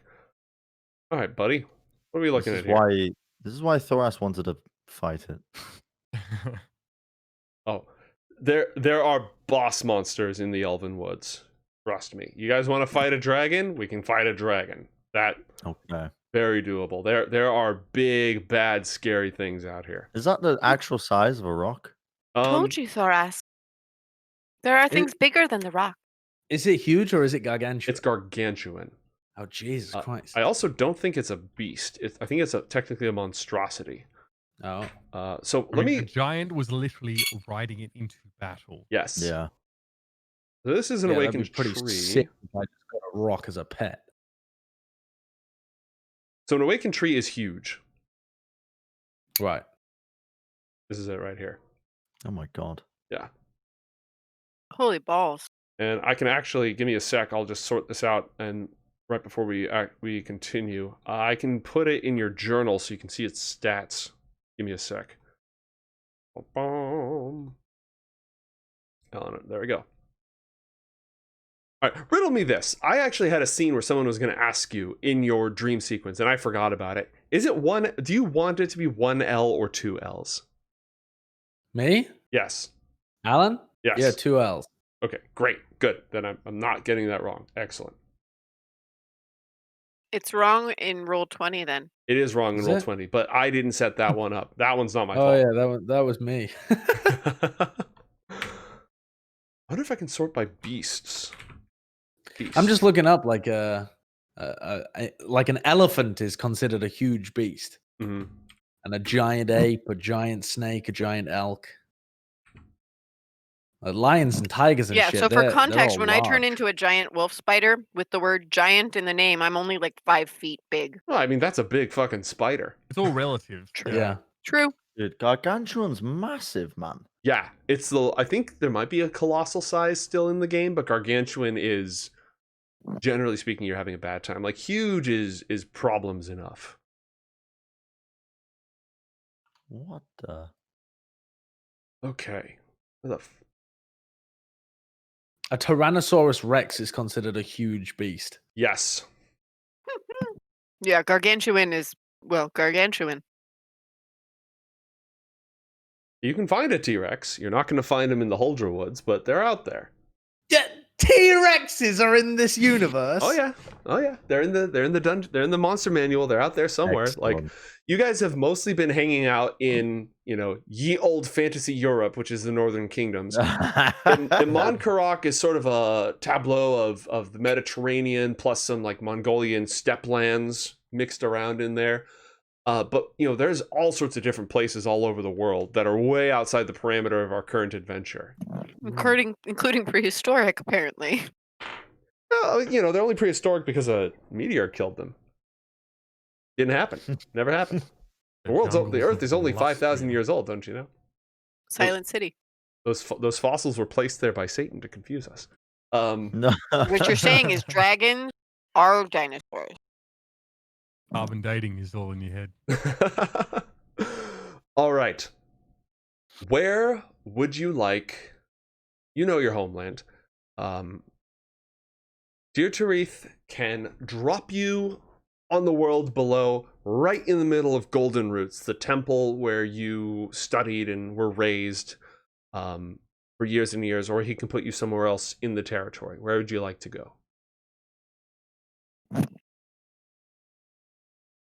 Lysha doesn't want to bring these people directly into the temple without her people's permission, so she would like to be just outside of it. Okay. Very well. I should warn you, they did have a gigantic fire. Supernatural, probably tied into all this wild magic going on. That was real? Yes, that was real. It just stopped, oddly enough. Oh. Yeah, but it was rather a large event, so, they might need some help. Of course. All right. Go with the... So, like, maybe the town square or something, like, where it wouldn't be in a building, but she's already brought them in. Okay.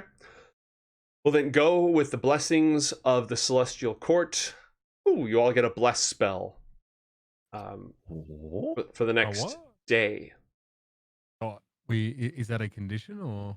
I don't think it's a condition, unfortunately. Essentially, on attack rolls and saving throws, you can add 1d4 to your rolls. The blessing of the Court of Stars. And a light washes over all of you, and that strange feeling of adrenaline and excitement and peace all mingled into one fades, as for the first time in at least a week, you are standing once again upon the mortal world, gone from the Court of Stars, gone from the clouds of the Sky Kingdom, and now you stand in the Foamhoar Woods of Autumn, where the Huldra dwell, and you can barely see. Great clouds of ash surround you. The air is bitter. You can see smoke rising from the ground. The twisted, destroyed remnants of trees are at your back, and up ahead, they have been rendered unto ash, burned so thoroughly that not even their twisted roots remain. You are in a charred wasteland, and the ground beneath your feet is still hot.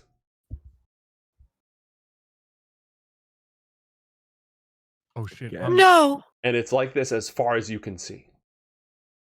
Lysha would just start yelling the names of people she knew. Mm-hmm. Does she see anyone around, or is this just like a desolate? No, you don't see anyone around. The town square, most of the Huldra dwellings, some of it is stone, but a lot of it is, Teldrassil style living trees and stuff.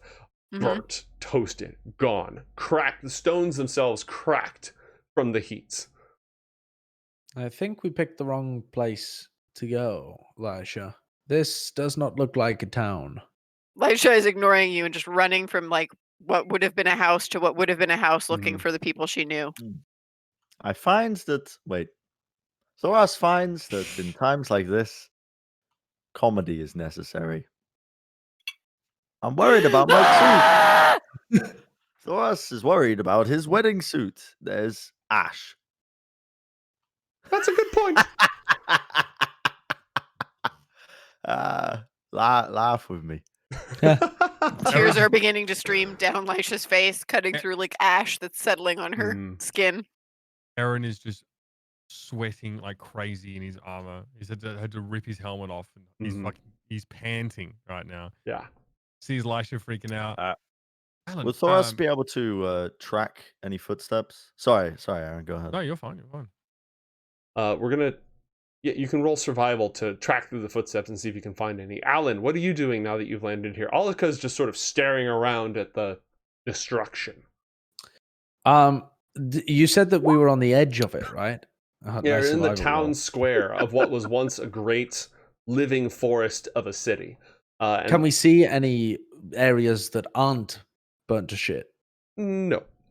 It's just everywhere around us, completely desolate, burned. Yeah, so when you were playing that campaign and Ash rolled a wall of fire appears through your home, it was interpreted as your home, meaning this thing was fucking enormous. Meaning the whole forest was my home. Yeah. Right. Right. Allan, roll a perception check. And did we get this? I think we got that survival. Let me go take a look at that. Oh my god, we both rolled a 2. Oh, there's so much ash everywhere. You're coughing in the smoke, you know? It was burning for days on end and the fire just abruptly went out and there's no fuel left, but like that heat sticks around. It's difficult to make anything out. I'm gonna dig through the ash a little bit to try and get down to what was underneath it. Okay. As she runs from place to place and begins to like gather herself and figure out what she should do next, she's going to kind of drop to her knees and in the ash begin to just kind of drawing the circle she would use for a divination spell. And pulling some, remaining little seeds out of her pocket and stuff and trying to like scatter them around the circle and things. That's going to take 10 just minutes a reminder, the next divination spell I had a chance of failure because of I forget why. But I remember that was a thing. So I'm going to cast divination. Are you using a spell slot or a ritual? I can do it as I think I only have a spell slot. Okay. Because it has a ritual tag. It does have a ritual tag. So do I have to use a spell slot or can I do it as a ritual? Like I don't have to use a spell slot if I do it as a ritual? Right. You don't. But you do have to spend 25 gold worth of components. Dope. Well, all I have are amethysts, so I'm going to put 100 gold worth of components into it and use a whole amethyst. Okay. Because she wants to know where the fuck her people are. All right. So with an amethyst that pulled from her pocket set in the center kind of thing to try and help as she grasps her foci around her neck and nope, sorry, that's Faden who wears it around her neck. So she she would all right. do a divination ritual then without burning a spell slot to try and ask if any of her people have survived and where they could be found. It's going to take 10 minutes. What are the rest of you doing during that time? Eren is looking around for remains, humanoid remains, trying to like piece together a little bit more what happened here outside the obvious.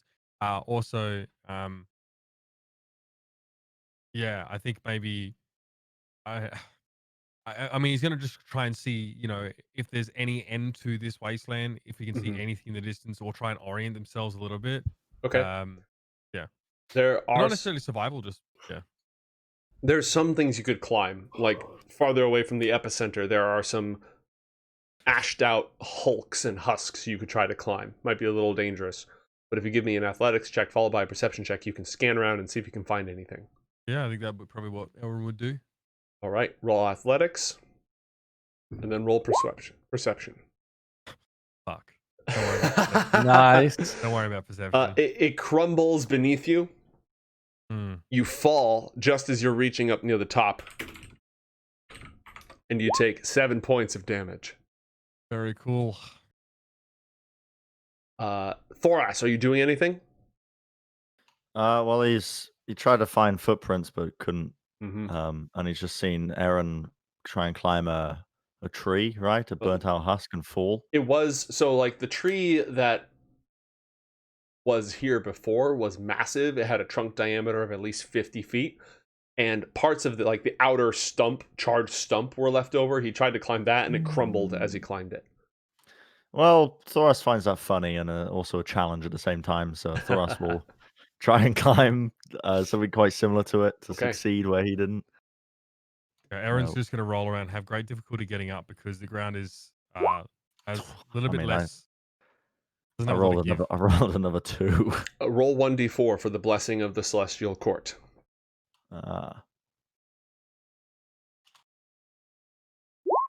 Nice. 14. All right, you get up to a decent height, kind of judging what parts are safe and what parts aren't. It's easy to get handholds. You just punch and it crumbles. Roll a perception check from this height. Allan, you'll have a shot to do things if you want next, and then it'll go to Lysha. Perception. Wow. Roll 1d4 for the blessing of the Celestial Court. How long does it last? All day. Wait, I can just keep using it? Yeah. Oh. Partying in heaven. You get 1 OP a day, dude. We need to go fight something now. Yeah. Okay. 11. Allan, roll a 1d4 because you did perception earlier and we didn't give you the blessing of the Celestial Court, so go ahead and give it a shot. Does that work if he... Oh, never mind. It was Eren who crit failed. Ignore me. Yeah. Yeah, so I got a 13 perception. Okay. I'm There on my ass. does appear to be a clearing further up ahead, sort of at the heart of this. The two of you, but I'm just going to give you information, and it's sort of between your two efforts, one from the ground, one from up above. It looks like there's a ground zero through the middle of this, just a swath that you can see. Like if you step out into that area, you can see, aside from the clouds of smoke, there's nothing. It's just leveled. It's probably 50 to 100 feet wide, and it goes as far as you can see in either direction. And the damage is the worst. There, it's just ashes, dusted, disintegrated. And nearby it, in both directions, it's incredibly intense heat. In both directions. There's definitely like an epicenter to this. However, in that epicenter, there is a clearing, just like right in the middle of this just dusted wasteland. There are a number of burned out trees that appear to have held some of their integrity of some sort, and there's a ring of standing stones in the middle of that grove. I'm going to make my way over to the Ring of Standing Stones. Whilst kind of kicking at the ash, and I'm going to tell Olika to come with me. Come on, Olika. We'll keep you busy. All right. Let's go to the divination spell, and then we will move from there. So she's asked where she can find survivors. Gotcha.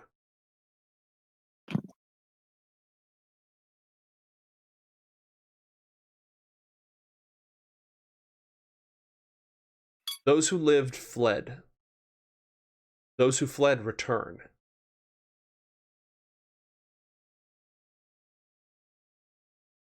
And as your spell finishes, roll a perception check.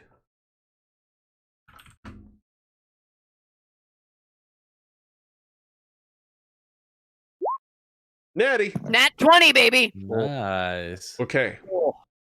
You see, shuffling through the ruins, with patches of its fur burned away by flying cinders and just, covered with so much ash it's almost impossible to tell what color fur it had before, a great hulking bear digging through the ruins and the wreckage. It's him. He told me his name and I forgot it. Korak. All right. Well, she's going to sprint towards him. All right. As you sprint towards him, and as Olika and Allan sort of walk, it turns and rears up as if to fight, and then sees you, and shapeshifts back into the sort of unassuming Huldra. I don't know if you ever saw his true form or if you communicated with him only in bear form. We saw him standing next to the king, I think, the one that wanted us to use the lightning or whatever to open the door. Yes. I think he was standing next to him. I never saw him actually change forms, so we only assumed it was him. All right. Well, he shifts back into his Huldra form. I know you. You were at the rock. I was. I know you. You were in my dream. What's happened here?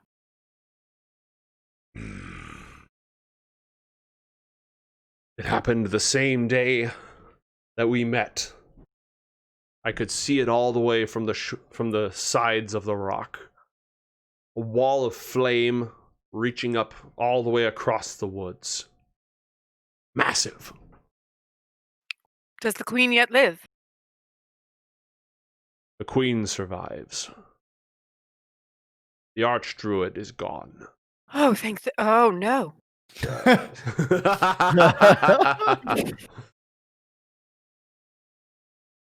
But sorry, go ahead.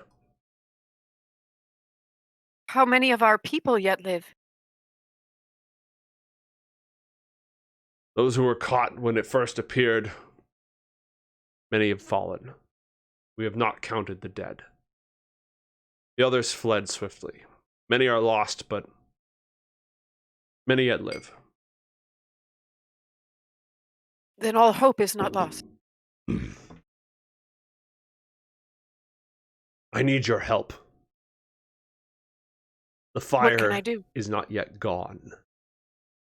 It has lodged itself in the heart, in the very sanctum of Golden Root. Where all else is burned out, here it remains. Our sanctum fuels it.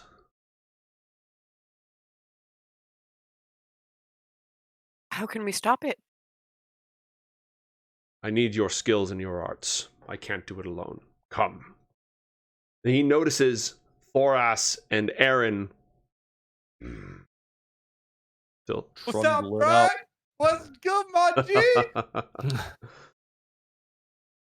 It's Thoras, a bear walked up and then turned into an elf, and it's been talking with Lysha in Elvish. Do either of the two of you understand Elvish? Nope. But I recognize the bear. Yep. Or the guy that came out of the bear. Yep. Yep. You still travel with this noon child?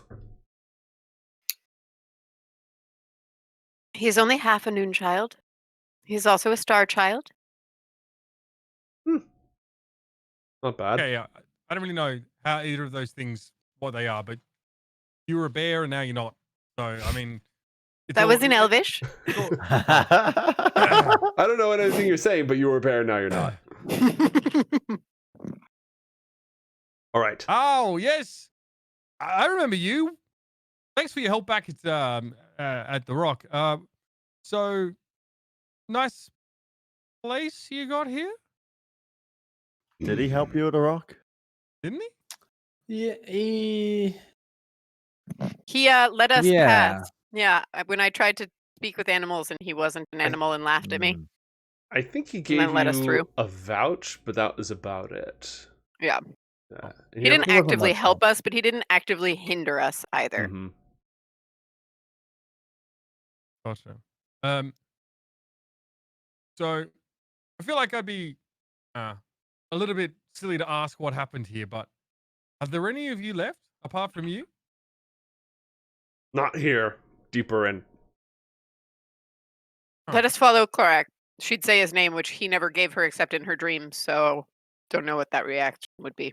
I'm sorry. You're fine. Do your reaction first. No, he grunts a lot. Most of his communication is grunting. He spends a lot of time as a He bear. spends a lot of time as a bear. Thoras, I feel like you guys might get along. I think your vocabularies are similar, but why are we following him? Thoras is sophisticated. No. Yes. Do Yes. you not see Thoras' suit? Yes. It is a great suit, Thoras. Although I do wonder about. I mean, I don't know how they make clothes to fit Goliath and how durable they are, but don't you think that this is an ill-fitted sort of surrounds for such an outfit? I mean, unless you plan to attend a funeral in the same attire, how are you supposed to fight with this on? What do you mean? Well, listen, Thoras, people like you and I, when we fight and the blood gets pumping, our muscles just they enlarge and contract and they ripple, right? And the striations are just incredibly impressive, and and the veins pumping. Listen, you know what Alan, happens when would you open your bag of holding and allow Thoras to put his suit inside? I'm not with you Two- guys. Oh, right.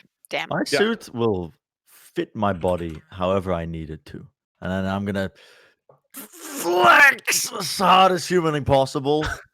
And Oh, it Thoras, just perfect. accentuate. And as he does, the ash that's gathered and the smoke that's collected is sort of off in this cloud, and you can see every single muscle group just outlined beneath this star fabric.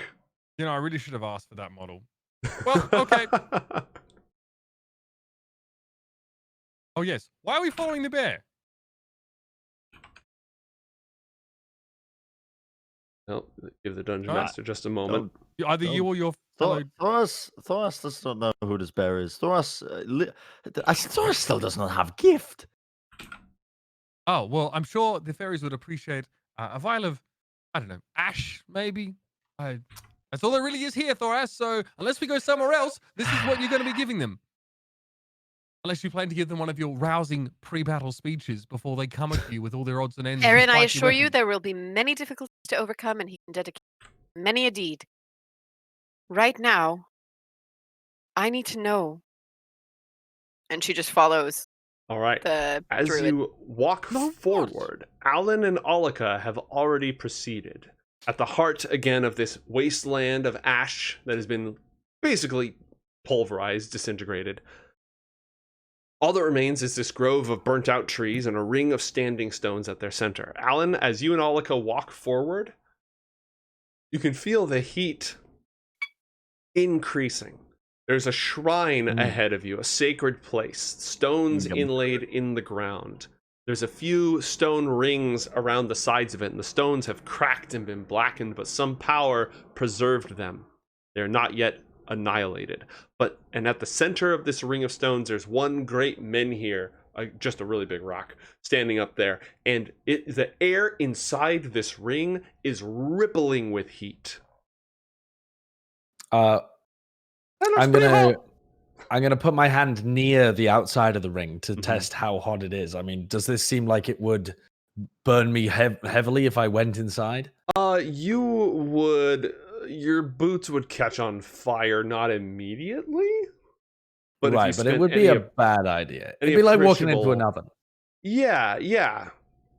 It'd be like doing a firewalk, you know. What about the outside of the stones? Because this circle of stones, it's the inside that's boiling hot, but there's the outside of the stones. It hurts to touch, but you're not going to have, third-degree burns immediately. Can I detect any magical presence? Do I understand what kind of magic is being has kept this area? Arcana. 16. 16.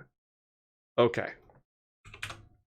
There are a few different things going on here, including a scene change. Oh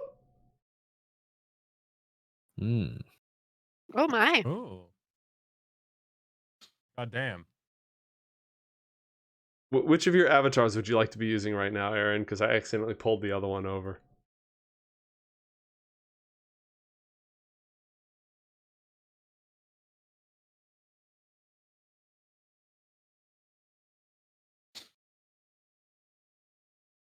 All right. I think Thoras's burrito finally arrived. 3 hours later. Poor guy. F.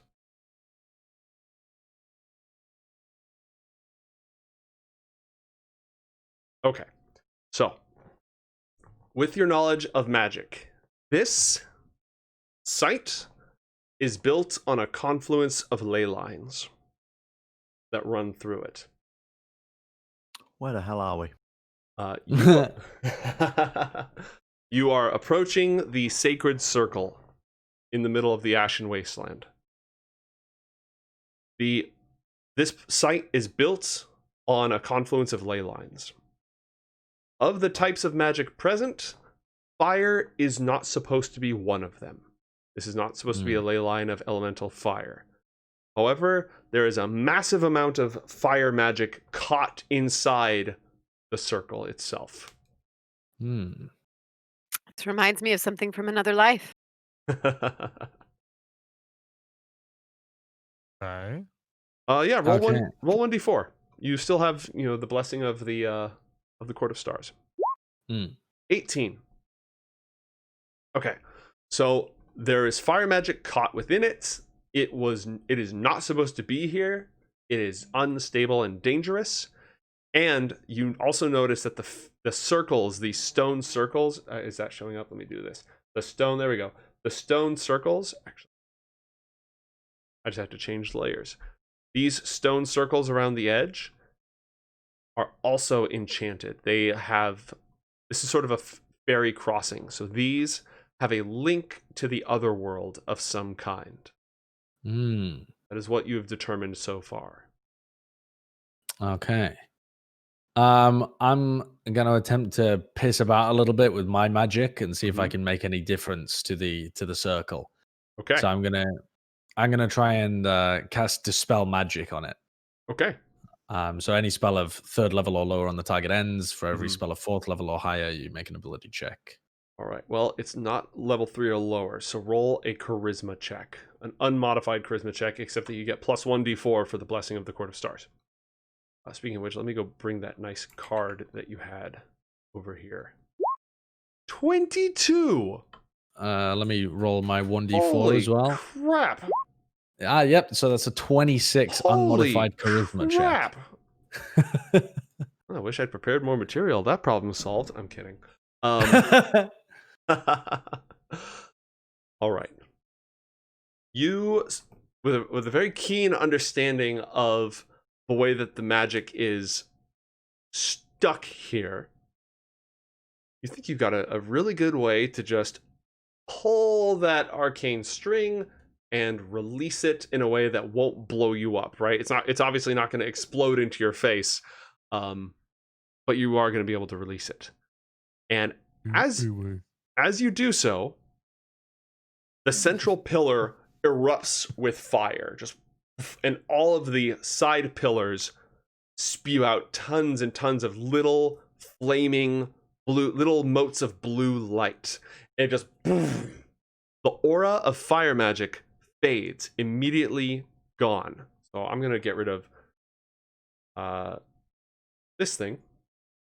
Oh my. That I had planned on busting out. You're welcome. Good job. Nice roll. Is that what happened if I walked inside? No, but it would have happened during the scene that is still going to happen. Oh. And a fire element. Oh, nope, that's the fire aura, which you also got rid of. Bye-bye. Wow. Yeah, so I annihilated that magic. Yes. But the radiant fire energy that was stuck in here bursts forth in the form of a fire elemental. Hi, Sin. And swarms of tiny fire elementals pop out from the standing stones around it.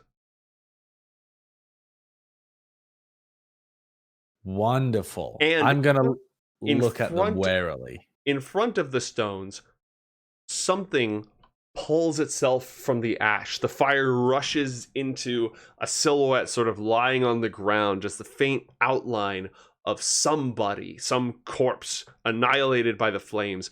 And it fills the spaces in between the bones, and this fiery burning silhouette ambles upward from the ground with a wretched scream. And that is the scene that everyone else walks into as well. As if I have summoned some kind of fire corpse. Klaatu Varata Oh my. Nikto. Would I recognize the corpse, Yes. or is it too badly burned? Nope. Gotcha. It has a ceremonial headdress. This was Smount, the Archdruid of Golden Root. Oh my. Alan, have you no respect for the dead? I didn't do this. I was undoing it. I'm in the process of undoing it. Help me, for God's sake. What was the person's name again? Smount. Smote? I'll spell it out. I use a lot of Irish Smote, for the like Huldra. smite? No, I'll spell it's weird. It's Irish. Ah, That's sort of how it's pronounced. Smount. Smount. It was one of those names I translated and it looked really cool, and then I got the pronunciation and it's Smount. Fair enough. You know, you win some, you lose some. It's like the name Siobhan sounds beautiful, and then you see it spelled, and you're like, "That's a what now?"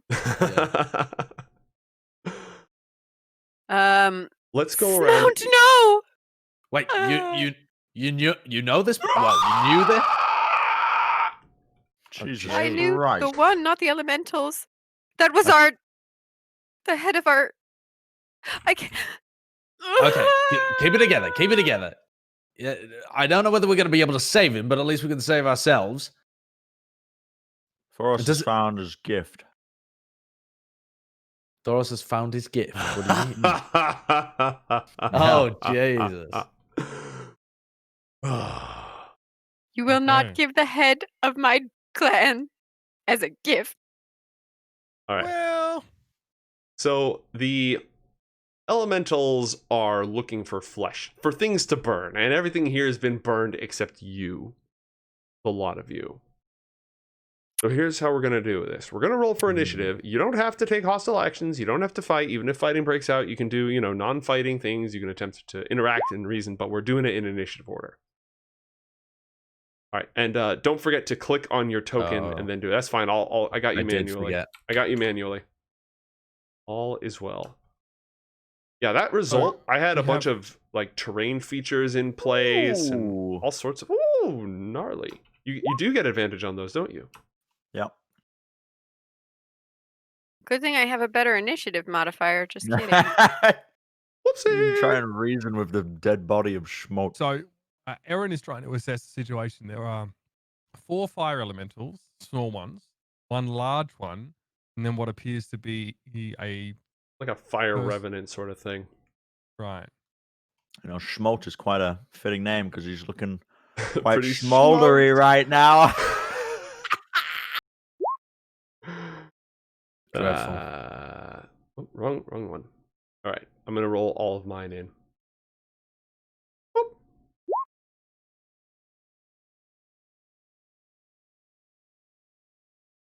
Boop.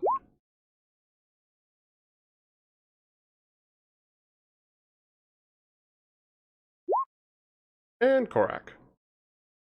Are elementals considered humanoids? Is humanoid just no. anything that looks like humans? No, humanoid is a creature type. So giant is a Right. creature type, dragon's a creature type, elemental's a creature type. They're all mutually exclusive. So Mm. unless the fire dude is a humanoid, which seems unlikely, but you can use a bonus action on your turn to make a knowledge check to learn about the creatures. I'm not going to say foe Mm. to determine that. Hmm. Okay. Lysha, it is your turn first.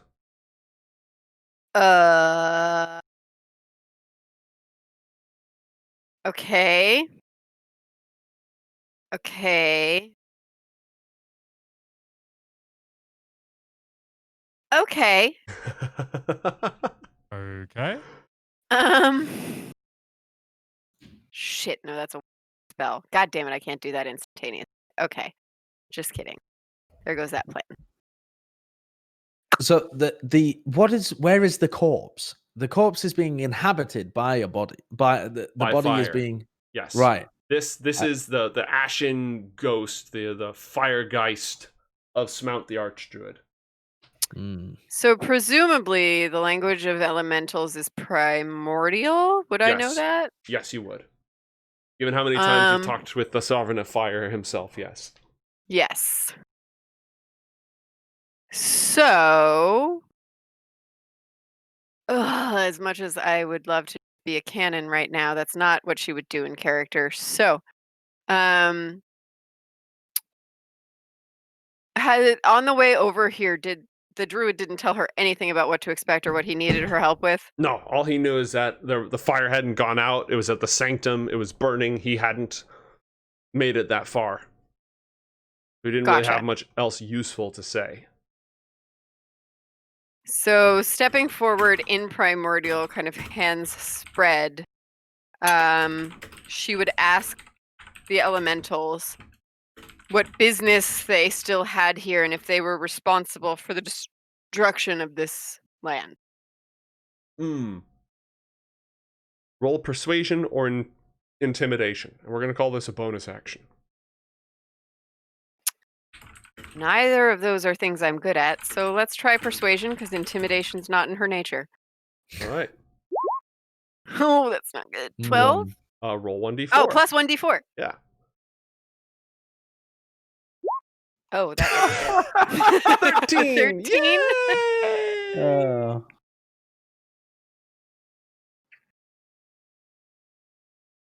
They respond by screaming in pain and frustration. In pain. Mm-hmm. Oh. Your average fire elemental has an intelligence of 6. You know, in the Disney animated feature Hercules, the Titans? Zeus! That's roughly what you're working with in most circumstances. Oh, my Okay, God. And so- the smoldering corpse is even less intelligent. Zeus! Okay. Do I perceive them as a threat? Do they seem like they want to attack me? Yes, they want to burn things. They are in pain, they are angry and frustrated, and they want to express themselves by burning things that burn. then seeing it as an act of mercy, and God, I don't know if this will work. Probably not, because they're fire elementals. But I'm gonna cast Tidal Wave, Okay. which is a 30-foot wide wave, or sorry, 30 feet long, 10 feet wide. Mm-hmm. So I'm gonna cast it. See here, to try and catch the guy in the middle and the animated corpse of my leader that I just want to put the fire out in. Okay, so I you're- want that person to rest in peace. All right, so you're going to sort of send it out like this, and you said it's 30 feet Yeah. long. 30 feet long. Yes, but it has a range of 120 feet. Right, so So, so I you don't have to. can- I can kind of put it. Yeah, there. All right, so About it's, there. all right, great. So it's going to definitely hit both of those. Why don't you click the spell to drop it in there? And what level are you casting it at? I will cast it. Sorry, I just hit it at the 3rd level. So I guess at the 3rd level. Okay. It's a 3rd level spell, so I didn't cast it any higher because it also says, and obviously these are elementals, so it's a little different. But she's not really thinking straight. That the water spreads out in all directions and extinguishes any unprotected flames in the area. Okay. I'm just gonna... Oh, here, there it is. And within 30 feet of it. Yes. Okay.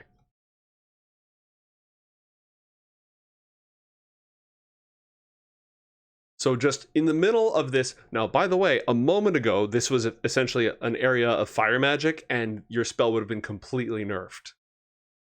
But Allan Thanks, Allan. bragged the crap out of it. Lysha doesn't know she needs to thank Allan, though. She's probably happier that way. All right, let me get some dexterity saves out of here. It's kind of dope. All right. The Fire Revenant of Smout succeeds on the save and takes half damage. The Fire Elemental, fun fact, they're super agile. They're really good at dodging shit. The Fire Elemental fails its save. That's So- kind of counterintuitive. Yeah, well, you know. So it takes 20, and the Smoldering Corpse takes 10, and it spreads out in 30 feet. All right, so it does not reach the Fire Dancers. So here's the other thing. They have a thing called water susceptibility. For every 5 feet they move in water, or for every gallon of water splashed on them, they take damage. I don't... Mitch, do you have quick maths on like Wait, how many gallons? How many of water? gallons of water in a 30 feet long, 10 foot wide, 10 foot tall cube? But let's I just could do do it like. for you, but I cannot calculate in your stupid system of measurement. I do cubic meters. I mean, not how gallons. tall So is let's it say as well? approximately 30, approximately 10 meters long, And 3 and meters we'll tall. go on, feet? 3 meters tall and 3 meters wide. Mm-hmm. So what, 300 cubic feet to gallons? Yeah. Right, but they're not going to be exposed to all of that. They're just, let's just say, like, they're going to be hit by what's in their immediate space. So one of them is 2 meters. It's 2 meters by 3 meters. 2 by 2 by 3. So that's 4. That's 12 cubic meters. Oh, that's got to be wrong. No, it's 12 cubic meters. Let us just assume the amount of water like that would impact them, right? Like an Yeah, area just around just them. like, oh, a wall of water appears on them and crashes down. Right. So yes, it's 12 cubic. It's 12 cubic meters. On this guy. cubic- The other guy gets way more I because think he's isn't it more than 12 cubic meters? well. No, 12 cubic meters is like 12 meters cubed, right? So it would be much less than that, I think. Well, I said he's got a space of 2 meters by 2 meters, right? So that's 4 square meters, and But his- 10 feet is 3 meters. right. I'm talking about the small guy first. Okay. Yeah. So the small guy, 2 by 2 by, let's say, another 2, right? So that's 8. That's 2 cubic meters, Yeah. Yeah, it is. You're right. right? Because it's 2 meters I cubed. was never good at this. How much I water? majored in English and theater.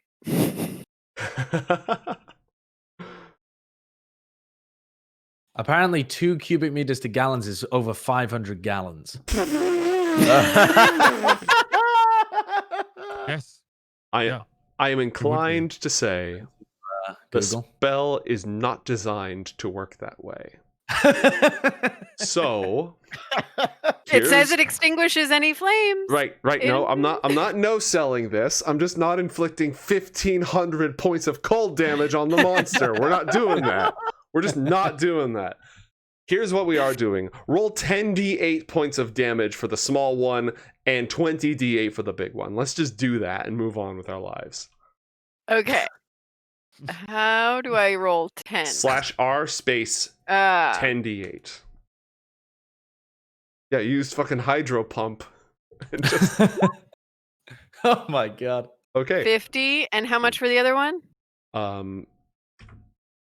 20d8.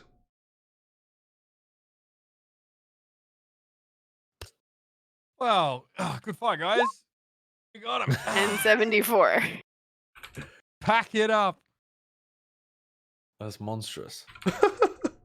For a girl who can't usually do that much damage in one go, I feel good.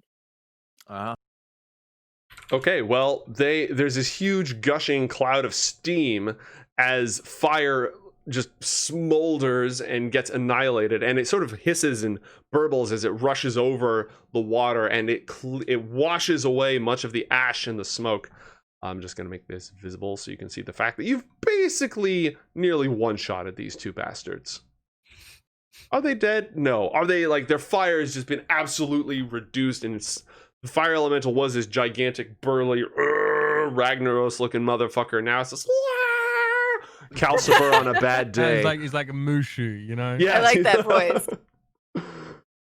And the fire geist, you can see like the charred bones flickering. Instead of being the silhouette of flame, it's a skeleton wreathed in fire that's okay, so that we'll call that a decent turn.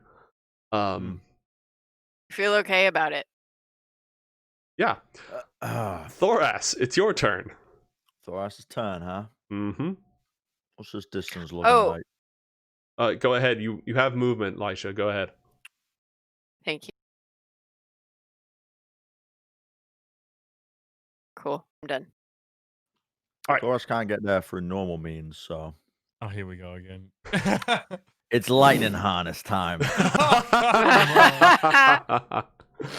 Again, Thoras comes and cleans up my leftovers. Yep.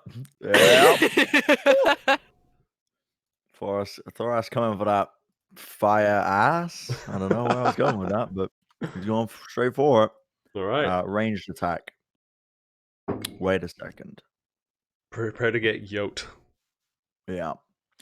Thoras is going to wait. You could just throw the spear, you know, like. I have to think about how I want to do this, you know. Thoras will. How many attacks can I make? 2, 3 if you frenzy. Frenzy's a bonus action, though. Correct. So if I go into a rage. You can attack twice and go into a rage on this turn. Okay, let's go into a rage. Mm-hmm. Yeah, Yeah, bloodlust rage sound noise. effects.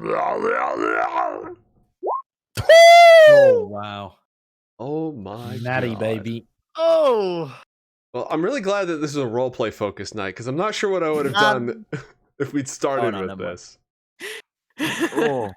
Sorry, Joe. It's, you know what? To be fair, it wouldn't have worked if Alan hadn't done his wooju. I rolled really poorly.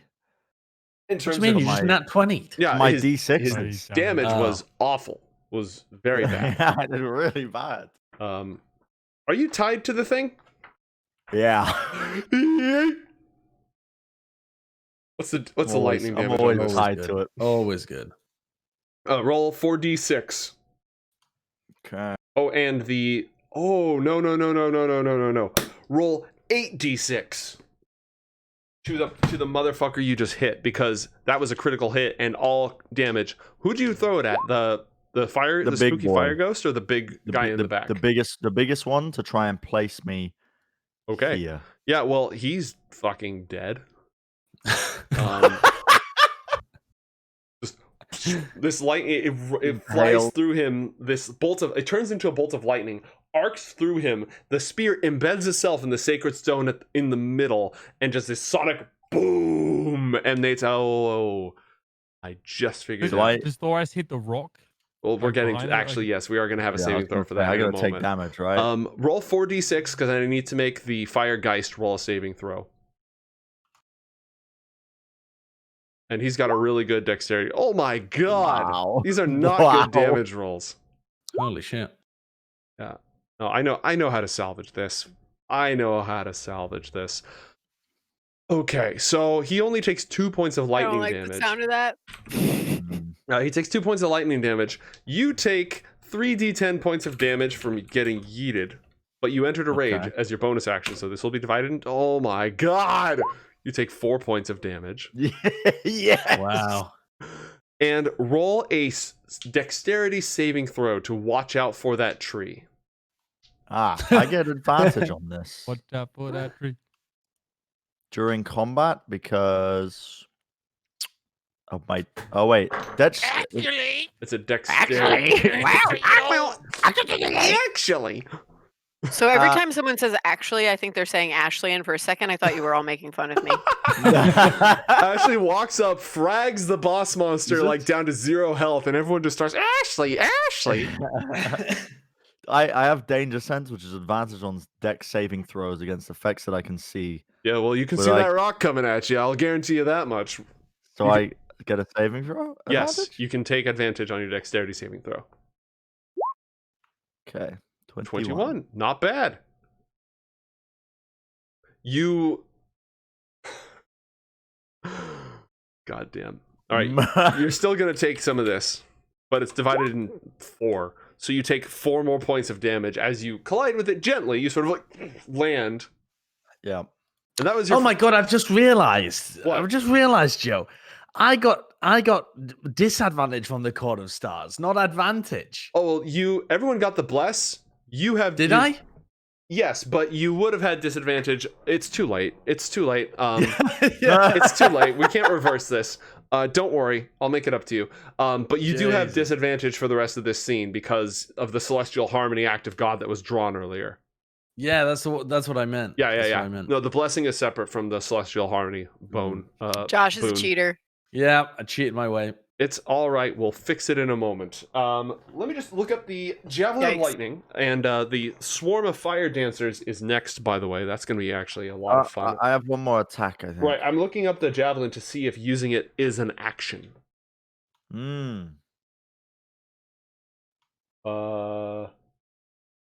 Make a ranged attack. I'll look it up later. Make a second attack. Okay. Oh my god. I get to bring out Habrian. Yes. Finally. Finally. How much damage is this going to do? I don't know. I'm just going to make the attack. It's a +1 great axe. This guy doesn't have giant. He's not a giant, so you don't get that. He's not large. And you took that frenzy special thing, but you're not using your frenzy yet. Not so- even frenzy. Yeah. But I do get some cool bonuses. Yep, it's a +1. You know, we take those. +1. You didn't actually roll the attack to hit. Did I not? Yeah, it looks like you just rolled the Oh, damage. bollocks. How do I do that then? Tell you what, just roll your normal great axe. Oh, You- no, actually. You got it? Yeah, there Winner! you go. Winner! What's your strength I messed modifier on a normal day? On a normal day, it is +4. Right. You actually do another 2 because you have rage. So you deal 15 points of damage as you. It's actually, when I was looking up rage, it's up to +3 now. Oh. Well then. Yeah, +3, not +2. Okay. Well, you know, Schooled. we take those. Actually. Actually. Did a lot of actuallys this Oh, episode. Served to 16 points of damage. that was your bonus action. That was your attack. Yeah, that's all my moves. Yeah, all right. Well, it's time for the swarms of little tiny fire elementals that look like blue glowing skulls. Let them come. Oh, yes, we're going to do that. I don't think they were going to come originally. I think. Oh, I just realized what I said. Phrase it. Moving right along. All right, so this one uses its full My turn. people go skyclad. Yeah. No, you can't dance out in the forest with no clothes on. Ha ha, Skycloud go brrr. All right, so it's just going to use its turn to fly up to you. And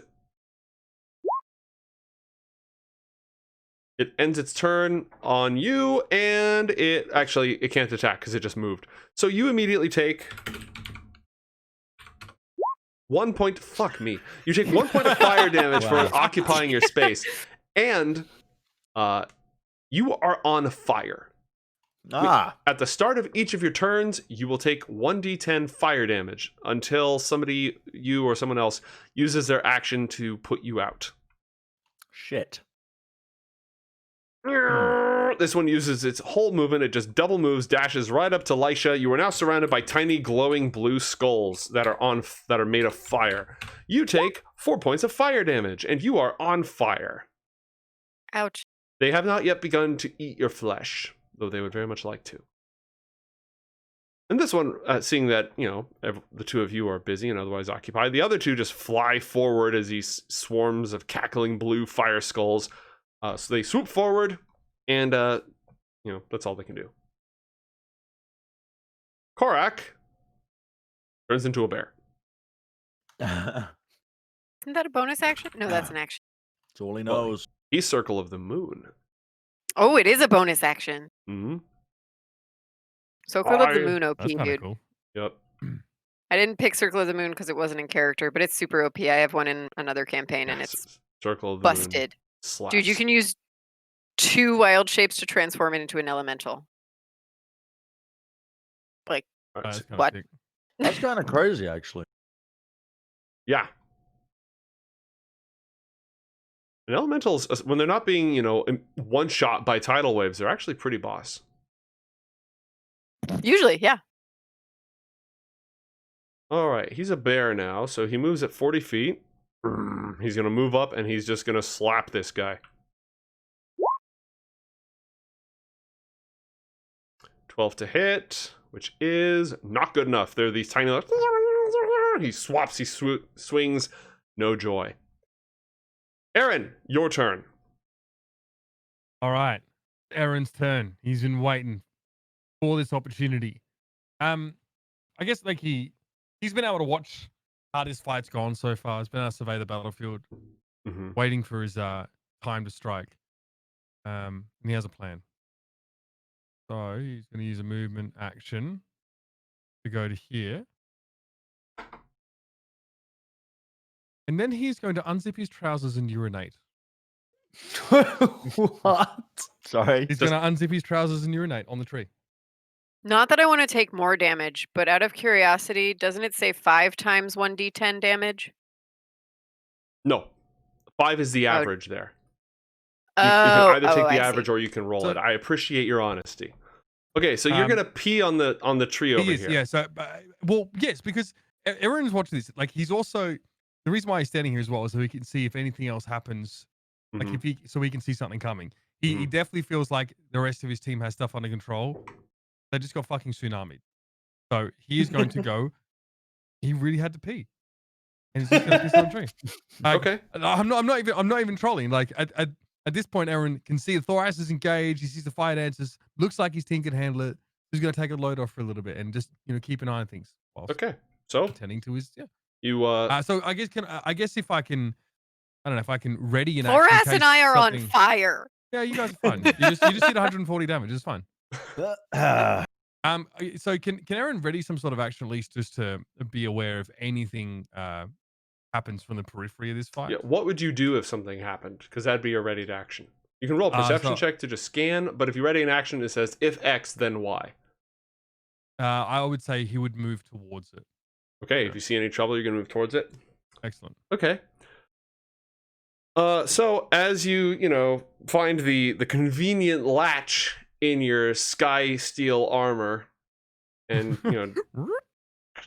and begin depleting the tanks, you look down and it hisses a little bit because the ground here is still definitely hot, and there's sort of something. It just looked like it was part of the landscape of the ashen wilderness and destruction. But you notice a shape sort of taking as the pea washes it away. It's a skull. There was a corpse completely buried in ashes and cinder. And you see it just like you are now pissing on it. And as you continue to do so, you notice there are more corpses sort of burnt into, the outer edges of this area. And as you do so, you hear this keening scream of grief and rage. Unlucky. Unlucky. Peed on the corpses of my people. Yes, I did, but listen, it's not what it looks like. Where is the? Can I tell where this sound is coming from? Yeah, check the battle map. Oh, for fuck. Okay, that is what is that? Undead something. Yeah, Eren. There have been times in Eren's life where he has, sometimes in the morning or afterwards, wanted to put his junk away pretty quickly and move on with his life. I He's imagine. never been more ready to stow. He's never been more ready to stow away his tackle box than now. Mhm. Yeah. Okay. So, I mean, yeah, I don't know what it is, but Well, it's angry that you peed on it. that's super unlucky. That is so unlucky. Okay. Well then, I guess Eren is going to try and ready himself to be attacked by this thing. He's still, he's still trying to piece together exactly what's going on. Man's got to pee, you know what I mean? His team No, seems I like mean, they're that's under fair. control. That's a fair take. Yeah. All right. Allan, what do you do? I'm gonna, you know what? Because you said you were ready in action, Eren, I'm gonna treat that as the dodge action. Cool. So they have disadvantage to hit you, and you have advantage on relevant saving throws. So that seems fair. And no, it cannot take an attack of opportunity as you stow an item. So it's not a move in action. I'm disengaging. It's not taking an attack of opportunity on your dick. Disengaging my junk, all right? Nice. Okay. So, Allan, what do you do? How badly are Lysha and Thoras hurt? Not very. Yeah. Okay, but they're on fire, right? Yeah, they're on I fire. am on fire. But, it's just they've started to catch on fire. I've taken 4 points of damage. All right, well, I'm going to... The sky darkens. Oh, for fuck's sake. Thunder gathers. Thunder? Yes. Oh, Thunder Christ. gathers overhead. Allan! As divine wrath, put off but not forgotten, takes its course. Yikes. There is no rain, for that would be a mercy, but you can begin to feel the hairs on your back of your neck start to rise. Carry on. Why do Okay. I am going to... Oh. Well, now I have much more pressing matters to deal with. If Vinder's bearing down on my back. There's nowhere to hide. There's nowhere to run. I suppose I could dig myself into the ash. What are you supposed to do in a lightning storm? You're supposed to lie on the ground, right? Mm-hmm. You're not supposed to be tall. Do I have anything metal on me? Yeah, I do. I've got some metal things, I suppose. What do I have? Supposed to wear rubber soles. I mean, I guess I've got some shoes on or something. Yeah, what do I even have?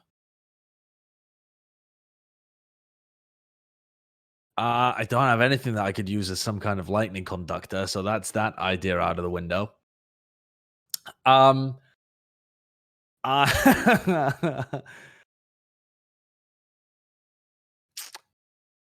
I am going to cast invisibility on myself. Okay. And I'm going to try and dig my way into the ash as deep as possible. I'm going to try and find a particularly deep pile of ash away from the fighting. So I'm like starting to back off away from all of this and find a particularly deep pile of ash. And I'm going to go invisible and dig my way inside of it. Okay.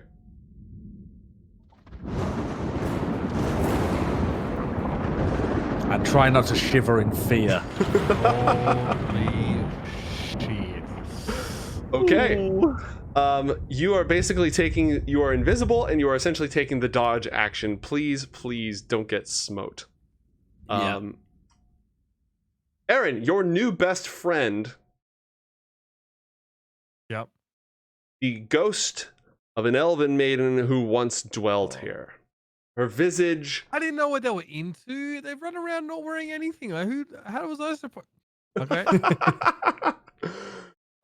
Yeah, I totally had them on the battle mat. It was just a matter of which way this went. Her visage, once lovely beyond compare, half of it just burned away, and you can see the spectral. Her body is right there. The spectral remains of her skull as she looks and she screams. A keening wail that echoes out and burrows into the hearts of, well, okay, nobody, because no one else is close enough. So just you. Roll a Constitution saving throw. Ooh.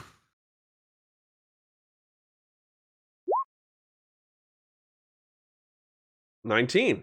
Okay. Your ears bleed and your mind reels, but you only take 8 points of psychic damage. Oh, that's brutal. Instead of immediately dropping to 0 hit points. Jeez. Of the Very cool. That is the Wail of the Banshee. Oh, okay. That was her turn. Moving right along, it is, well, Bren is up, and I need to kick his ass, so. Time to kick his ass. Yeah, well, 2 attacks. Okay, so he's going to make 2 attacks. And Thoras did not attack recklessly last time, which means he does not get advantage to hit you, which means these are just straight up attacks. Does a 17 hit? Does a 15 hit? It's me or B, right? I have 15 AC. All right, both of those hit. You take...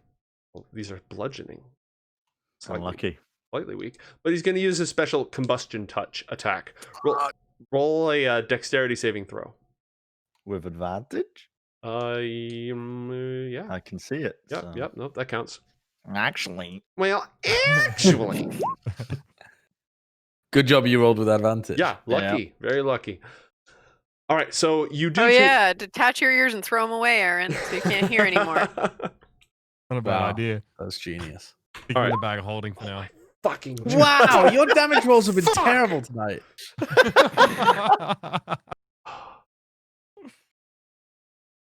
You take 7 points of damage in total. Oh, well. Wow.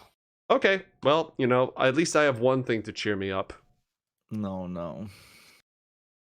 What is the one thing to cheer you up? Oh, come on.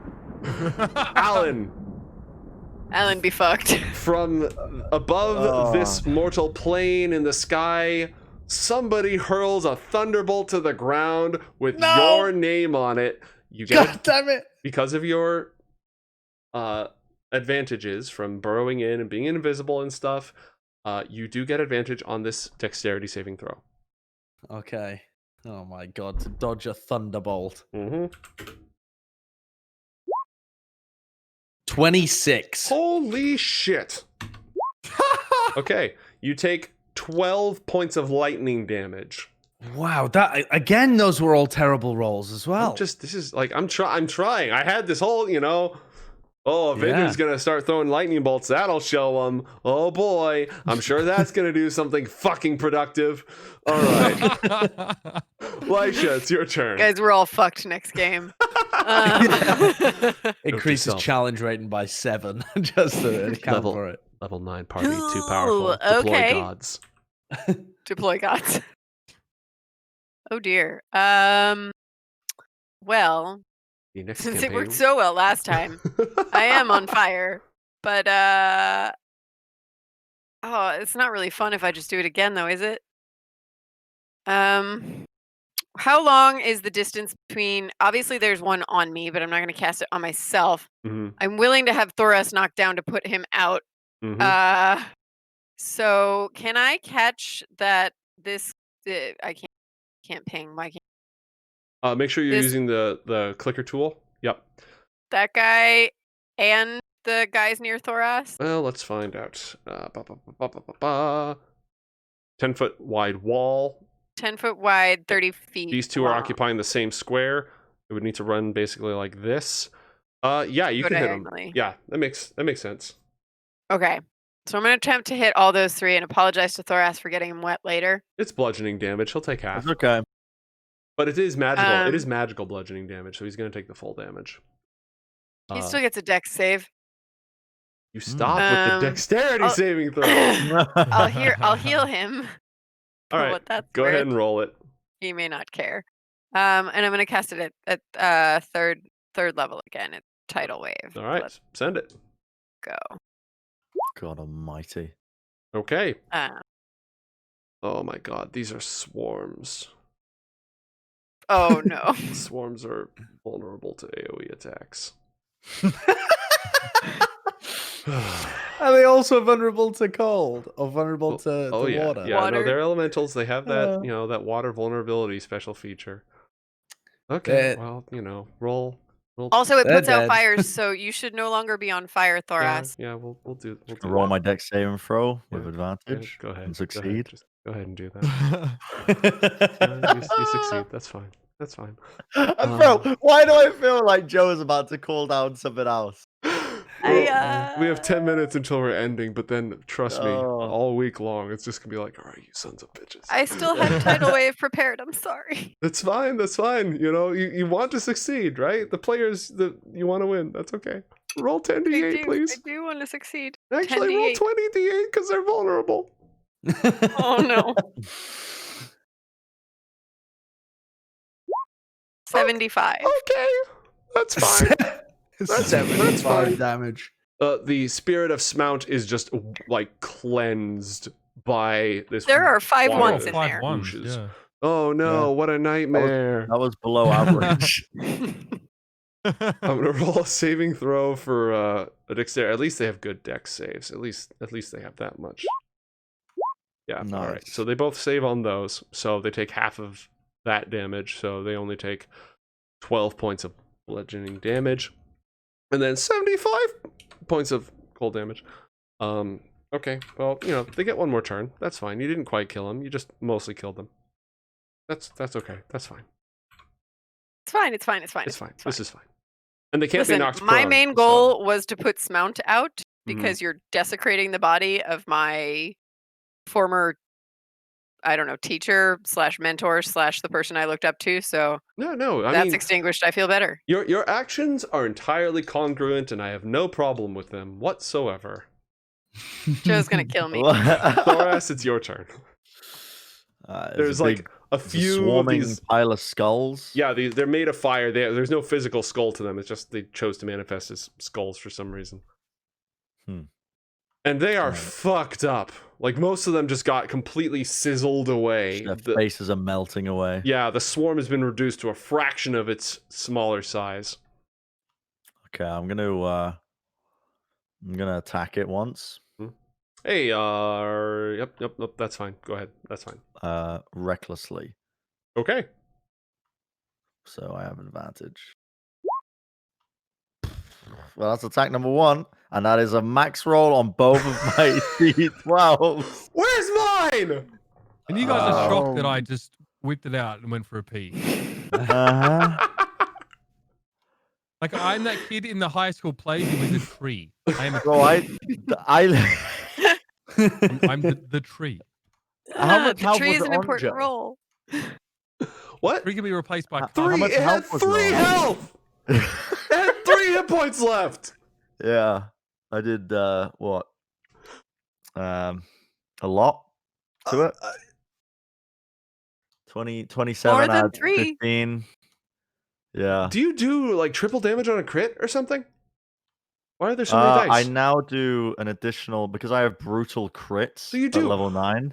I have an extra weapon die when I crit. Jesus. And that And you oh my did god, and you're using 42 a great points axe. of damage. It had So it's an extra. 3. That's crazy. You get an extra D12 instead of like a D6 for a sword because of that. Yeah, That's yeah. fucked Well, like up. everyone gets an extra damage die, right? So if you do D12, you roll 2d12. But he gets another extra damage die, and he's using the thing with the largest damage dice in the game. So, Yeah, that's right. That's wild. Yeah. Yeah. God. Okay, That's a well, lot you know of that was your damage. first attack. Wasted. Yeah, over. What do they call that Oh. in StarCraft? Overkilling. Overkilling. I'm gonna walk over to this guy, just Yeah. swagger over. Mhm. But to be fair, because he attacked it, isn't he on fire? Is that what it does? I'm pretty sure that's what it said. I appreciate you trying. I really do. It means a lot. I'm sorry, Bren. I'm just trying to make Joe happy. Trying to make it fair. Oh. Okay, where's my swarm of fire dancers? I accidentally closed out. Here it is. Hits him Fire with a form melee creatures attack. that touch. Yes. Thank you. He's on fire. He takes 6 points of fire damage. Okay. Sound very enthused. It's something. And then I'm gonna waddle over to this guy and attack again with Yep. advantage. Yep. Okay. 27. Yeah, well, take the first rule I roll, always right? do is we take the first roll, so Yeah. you only deal 9 points of damage. Only 9. Yeah, but he had 3, so he's dead. Oh. And there's one more. Yeah, and I take fire damage again, right? no, yeah. I was gonna say you can't be more on fire, but you do take more fire. You take 8 more points of fire damage. Oh god, that's actually starting to chunk me down a little bit. Um, Death by 1,000 cuts. Yeah, The one that's by me has not been injured. yeah. By the way, It's fresh. it's still fresh and fully You moved on 15 fire on me. feet, and you need to be like here or here to hit it. So you need another. What's your move speed? You should have higher move speed, right? 40. Yeah, then you can move up. And if you are frenzied, you can make. Yeah, I have one Hey, final me attack. Thoras. Hello. Thoras' suit is not burning off because it's made of space magic. It's from science in outer space. So Space magic. it has the special ability to suit. just continue to look really cool. I did think of that. Thank you, chat. All right, Ridiculous. and My go ahead final and attack. make your attack. We take the 27. We take the first damage result. That's a 7. And that's 10 damage. Yep, 10 damage. All right, cool. And you take another 1d10. Oh my god. Now imagine all these guys had that ability, right? Every single one of these things, if you hit them, well, that would happen. Sometimes things just don't go the way you planned, and that's okay. That's the fun of the game. I'm glad it did go this way. honestly, this is pretty fun too. All right, well, it's their turn, so let's give you a sneak preview of what would have happened in an alternate universe when they attack Lysha for Ouch. 15 points of fire damage. Hurts. That's I'm on quite a fire. It lot. burns. It burns. I'm dying. I'm not dying. Don't patronize me. Oh, I see. The swarm gets smaller Yes. as it takes damage. Mm-hmm. It's one of the few monsters in D&D that most monsters like full health, 1 health, no difference, full combat efficiency. Swarms are one of the only things that actually does get reduced. All right, and this one is going to try to eat the bear, who was sort of superfluous now that I think back on it, but we're here now. That's okay. 14 to hit the bear, hits the bear for 28 points of damage. The bear is now on fire. And I don't think the bear would have been superfluous if Allan hadn't put out the fiery area. Honestly, it's okay for. Yes, that was very, very fortunate. All right, it's I know you can't see him, but it is Korak the bear's turn, and he's gonna swat this guy with his claws because they do more damage. And miss. Well, good talk. Eren, it's your turn. You just made a new friend.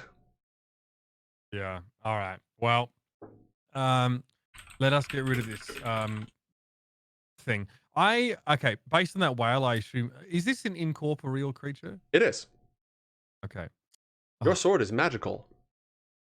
Ah, that's right. I'm past the point now where I have to take a bonus action to pop wings and still be able to Radiant do damage. stuff. So yeah, that's right. I mean, that extra damage is nice, but yeah, fuck it. I'll just attack it then. Okay. Once I've organized my business. Interesting. Sword's magical. I tell you what, I'll take the hit penalty.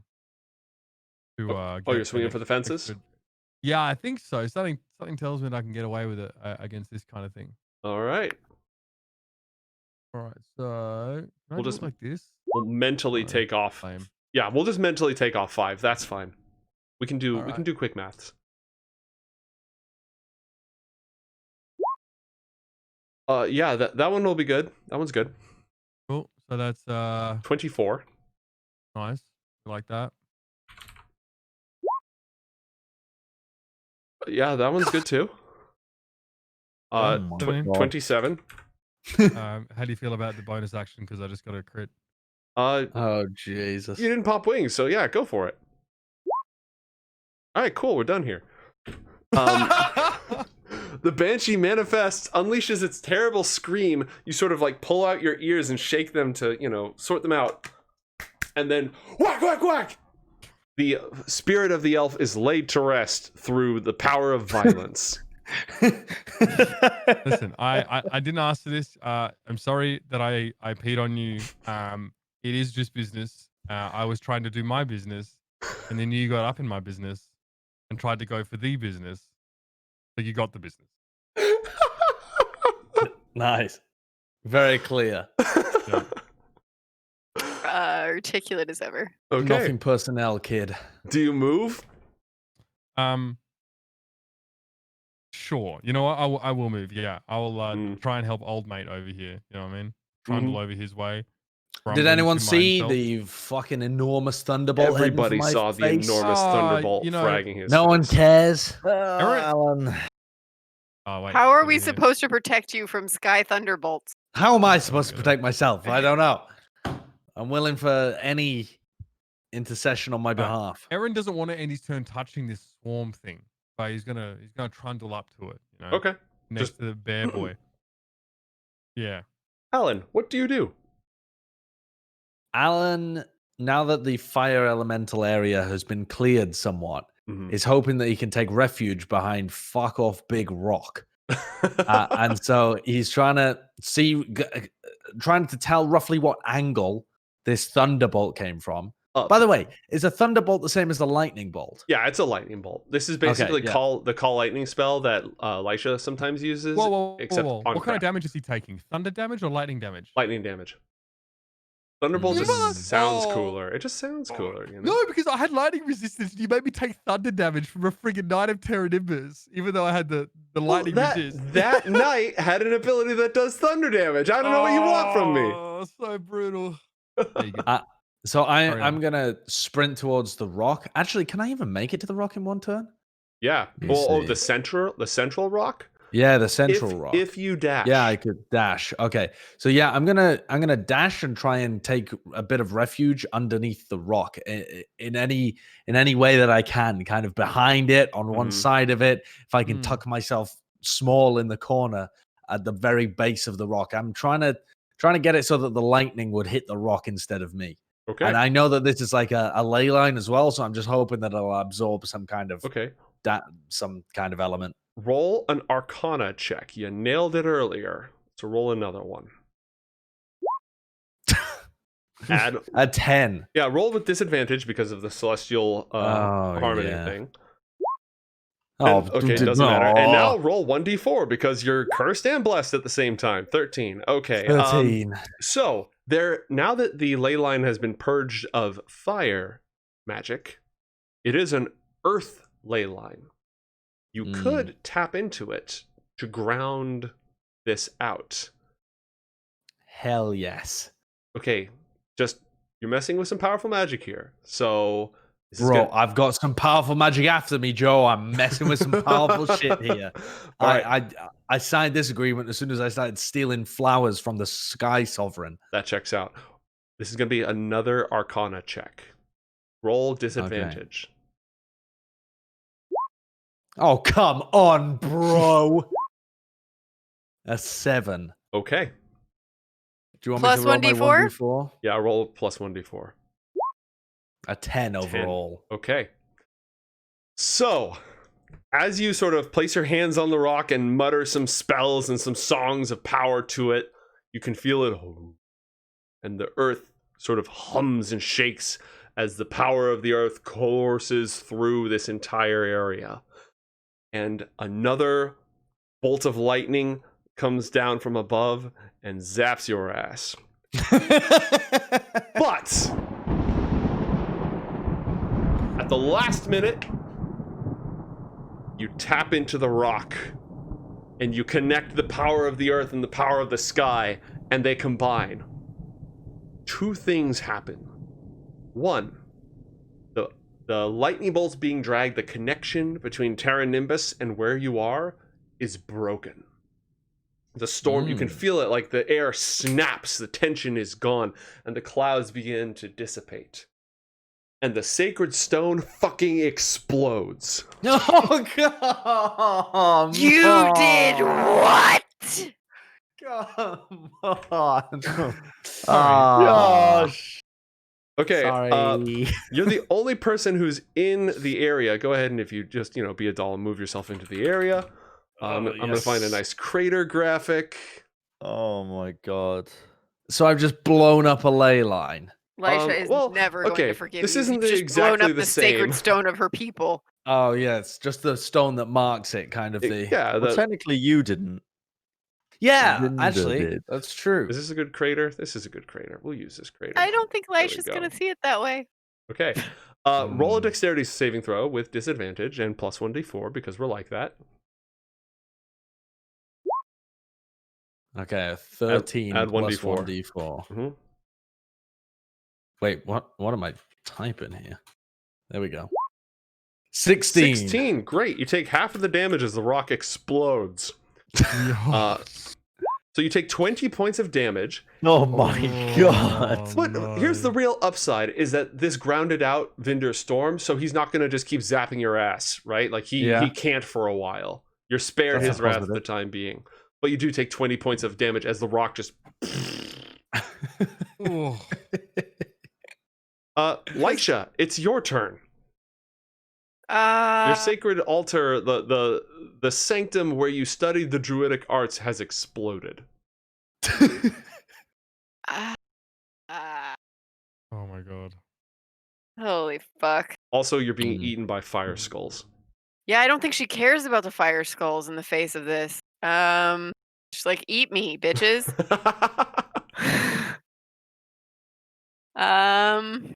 Chat wants you to moonbeam Allan. No. There's no way that anyone would know it was even me because I was invisible while I did this. That's true. That's true. Are you Roll invisible a Constitution now? saving throw to continue to be invisible with disadvantage plus true. 1d4. An 18.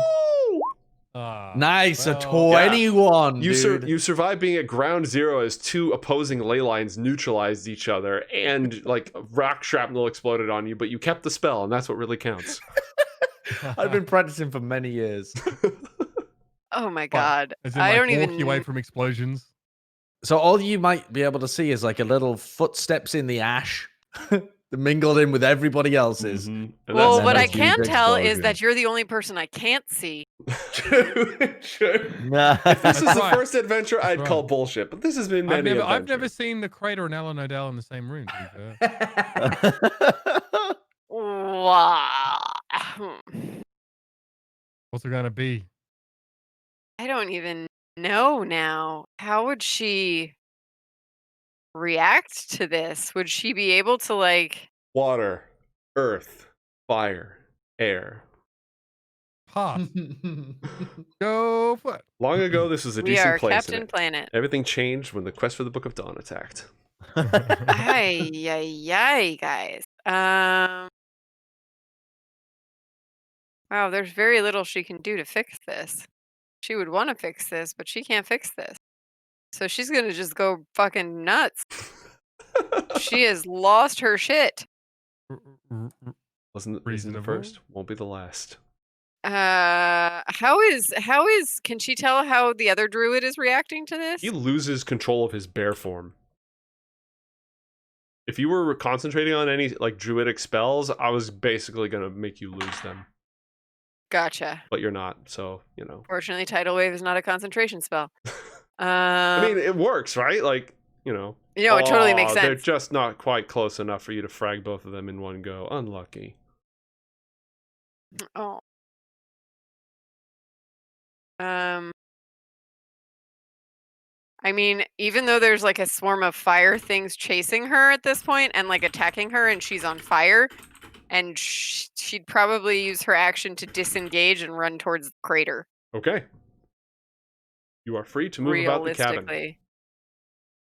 So if I use my action to disengage is 1, 2, 3. Wait, each of these squares is 5 feet, right? Correct. You take 5 points of fire damage because you're on fire. 10, 15, 20, 25, 30. I have reached the edge of the crater. Mm-hmm. Wait, I think my movement is faster now because of Liban. Let me double check. Yes. 35. Right. And 5 points of fire damage. Copy. Thank. That is it for you unless you have a bonus action. I have bonus actions, but I don't think I'm gonna. Thoras. Yes.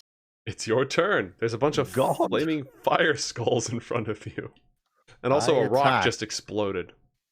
Yeah, Thoras doesn't really know what's going on. I mean, all Thoras wanted was to kill the rock, and instead he got dragged here, and now Lysha's breaking down, and there's fire everywhere, and I mean, he's just gonna do what Thoras does. I think that's highly in character.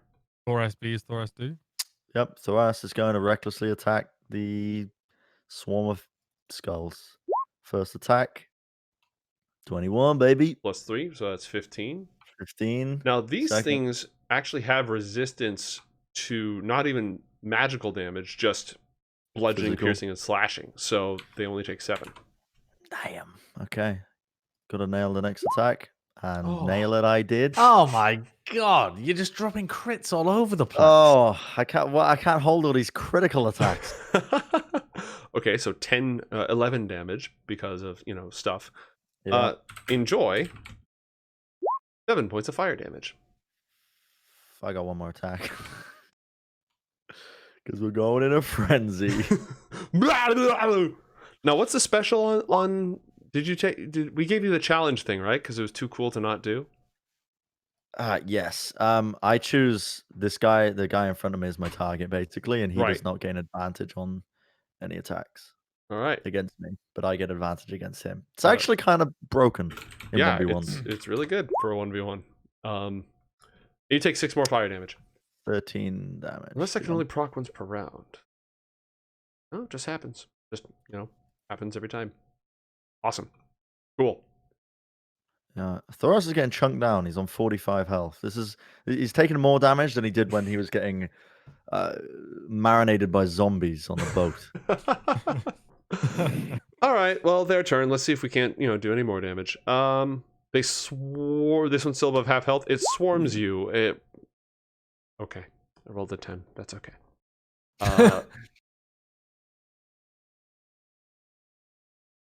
It's not a lot of damage. No, I mean it missed. So I mean, it just missed me. it just. Thoras so nimble. Very, very nimble. And the other one rolls a natural 1. What even happens to it? You know what? Fuck it. It's like 10 o'clock. We're just going to be slapping these things until we run out of health. It leaves. It the giant rock explodes, and it's just like, you know what? Fine. No, just here, Eren. Go. You get 1 round, and then I'm leaving. I've got things to do, okay? Just, roll your fancy damage dice, and let's move on with our lives. Korak casts Thunderwave on it. I'm participating. Rolls a strength saving throw, which is not its forte. Why do I only get good numbers when I'm fighting myself? It's like there's a metaphor for something there. I need to think about this. It's pretty. But yeah, where's Alika? Well, I don't know. Technically, I was working with Lysha, so I should have been helping you on your turns, but a rock exploded. I'm very distracted right now. All right, cool. Eren, go. We're going to finish out this round, and then, the magic binding them to this plane fades, but you don't know that, so just fuck them up. Okay, and that will be you didn't declare beforehand. Are you big swinging or no? Can I swing bigly? Yeah, you can swing bigly. Great, Right. because they're going to take half damage from your attacks. So 24, so 12. Go on. 8. Miss. Give me that D4, bro. Give me that D4. Yep, no, you can have it. You can have it. 11. Miss. Next question. That's it. That's 2 attacks. I'm Gucci. Oh, right. You didn't get any crits or anything. Cool. Yeah. And Allan, you're not even getting exploded anymore, so I don't know why I gave you a turn. You're not good for anything. What do you do? What do I do? Yeah, you're invisible and a rock just exploded. I lay on the ground, considering my fate, running through the alternate lives that I could have lived in my head, just questioning my decisions, the choices that have brought me there, and wondering what the hell's gonna happen to this place. I'm just enjoying being laid on the floor invisible while other people worry about shit. And not being a sizzling piece of bacon. Yeah. All right. After all this elemental power flying around, the fire skulls dissipate, no longer bound to this world. The fire magic was broken, and then the ley line exploded, so they're no longer tied to this plane. They dissipate. I'm sure there's a great deal to talk about. We can handle it now, or we can call the curtain here and pick it up next time. Thoughts, team? I think we can pick up the aftermath. All right, Yeah. Next episode. We'll leave everyone staring slack-jawed at the exploded sacred sanctuary of golden roots. Lysha has fallen on her knees and is picking up little fragments of stone while she sobs. I'm kind of lying on my back, wondering how bruised I am whilst watching Lysha pick Is stuff up. there a Like, human-shaped fucking indent weird. in the It's ground like where an he's ash lying? angel, Cool. Good game, everyone. Good game. GG. Well played. GG. very enjoyable. Lord. Thank you, chat, for joining us. Thank you for the act of God. I've got a whole bunch more of those fancy cards prepared, and I'll be adding more of those. No Tales from the Golden Bough this Thursday, but we will return next Tuesday with episode 2 of our adventure arc. So, good night. See ya. Bye bye.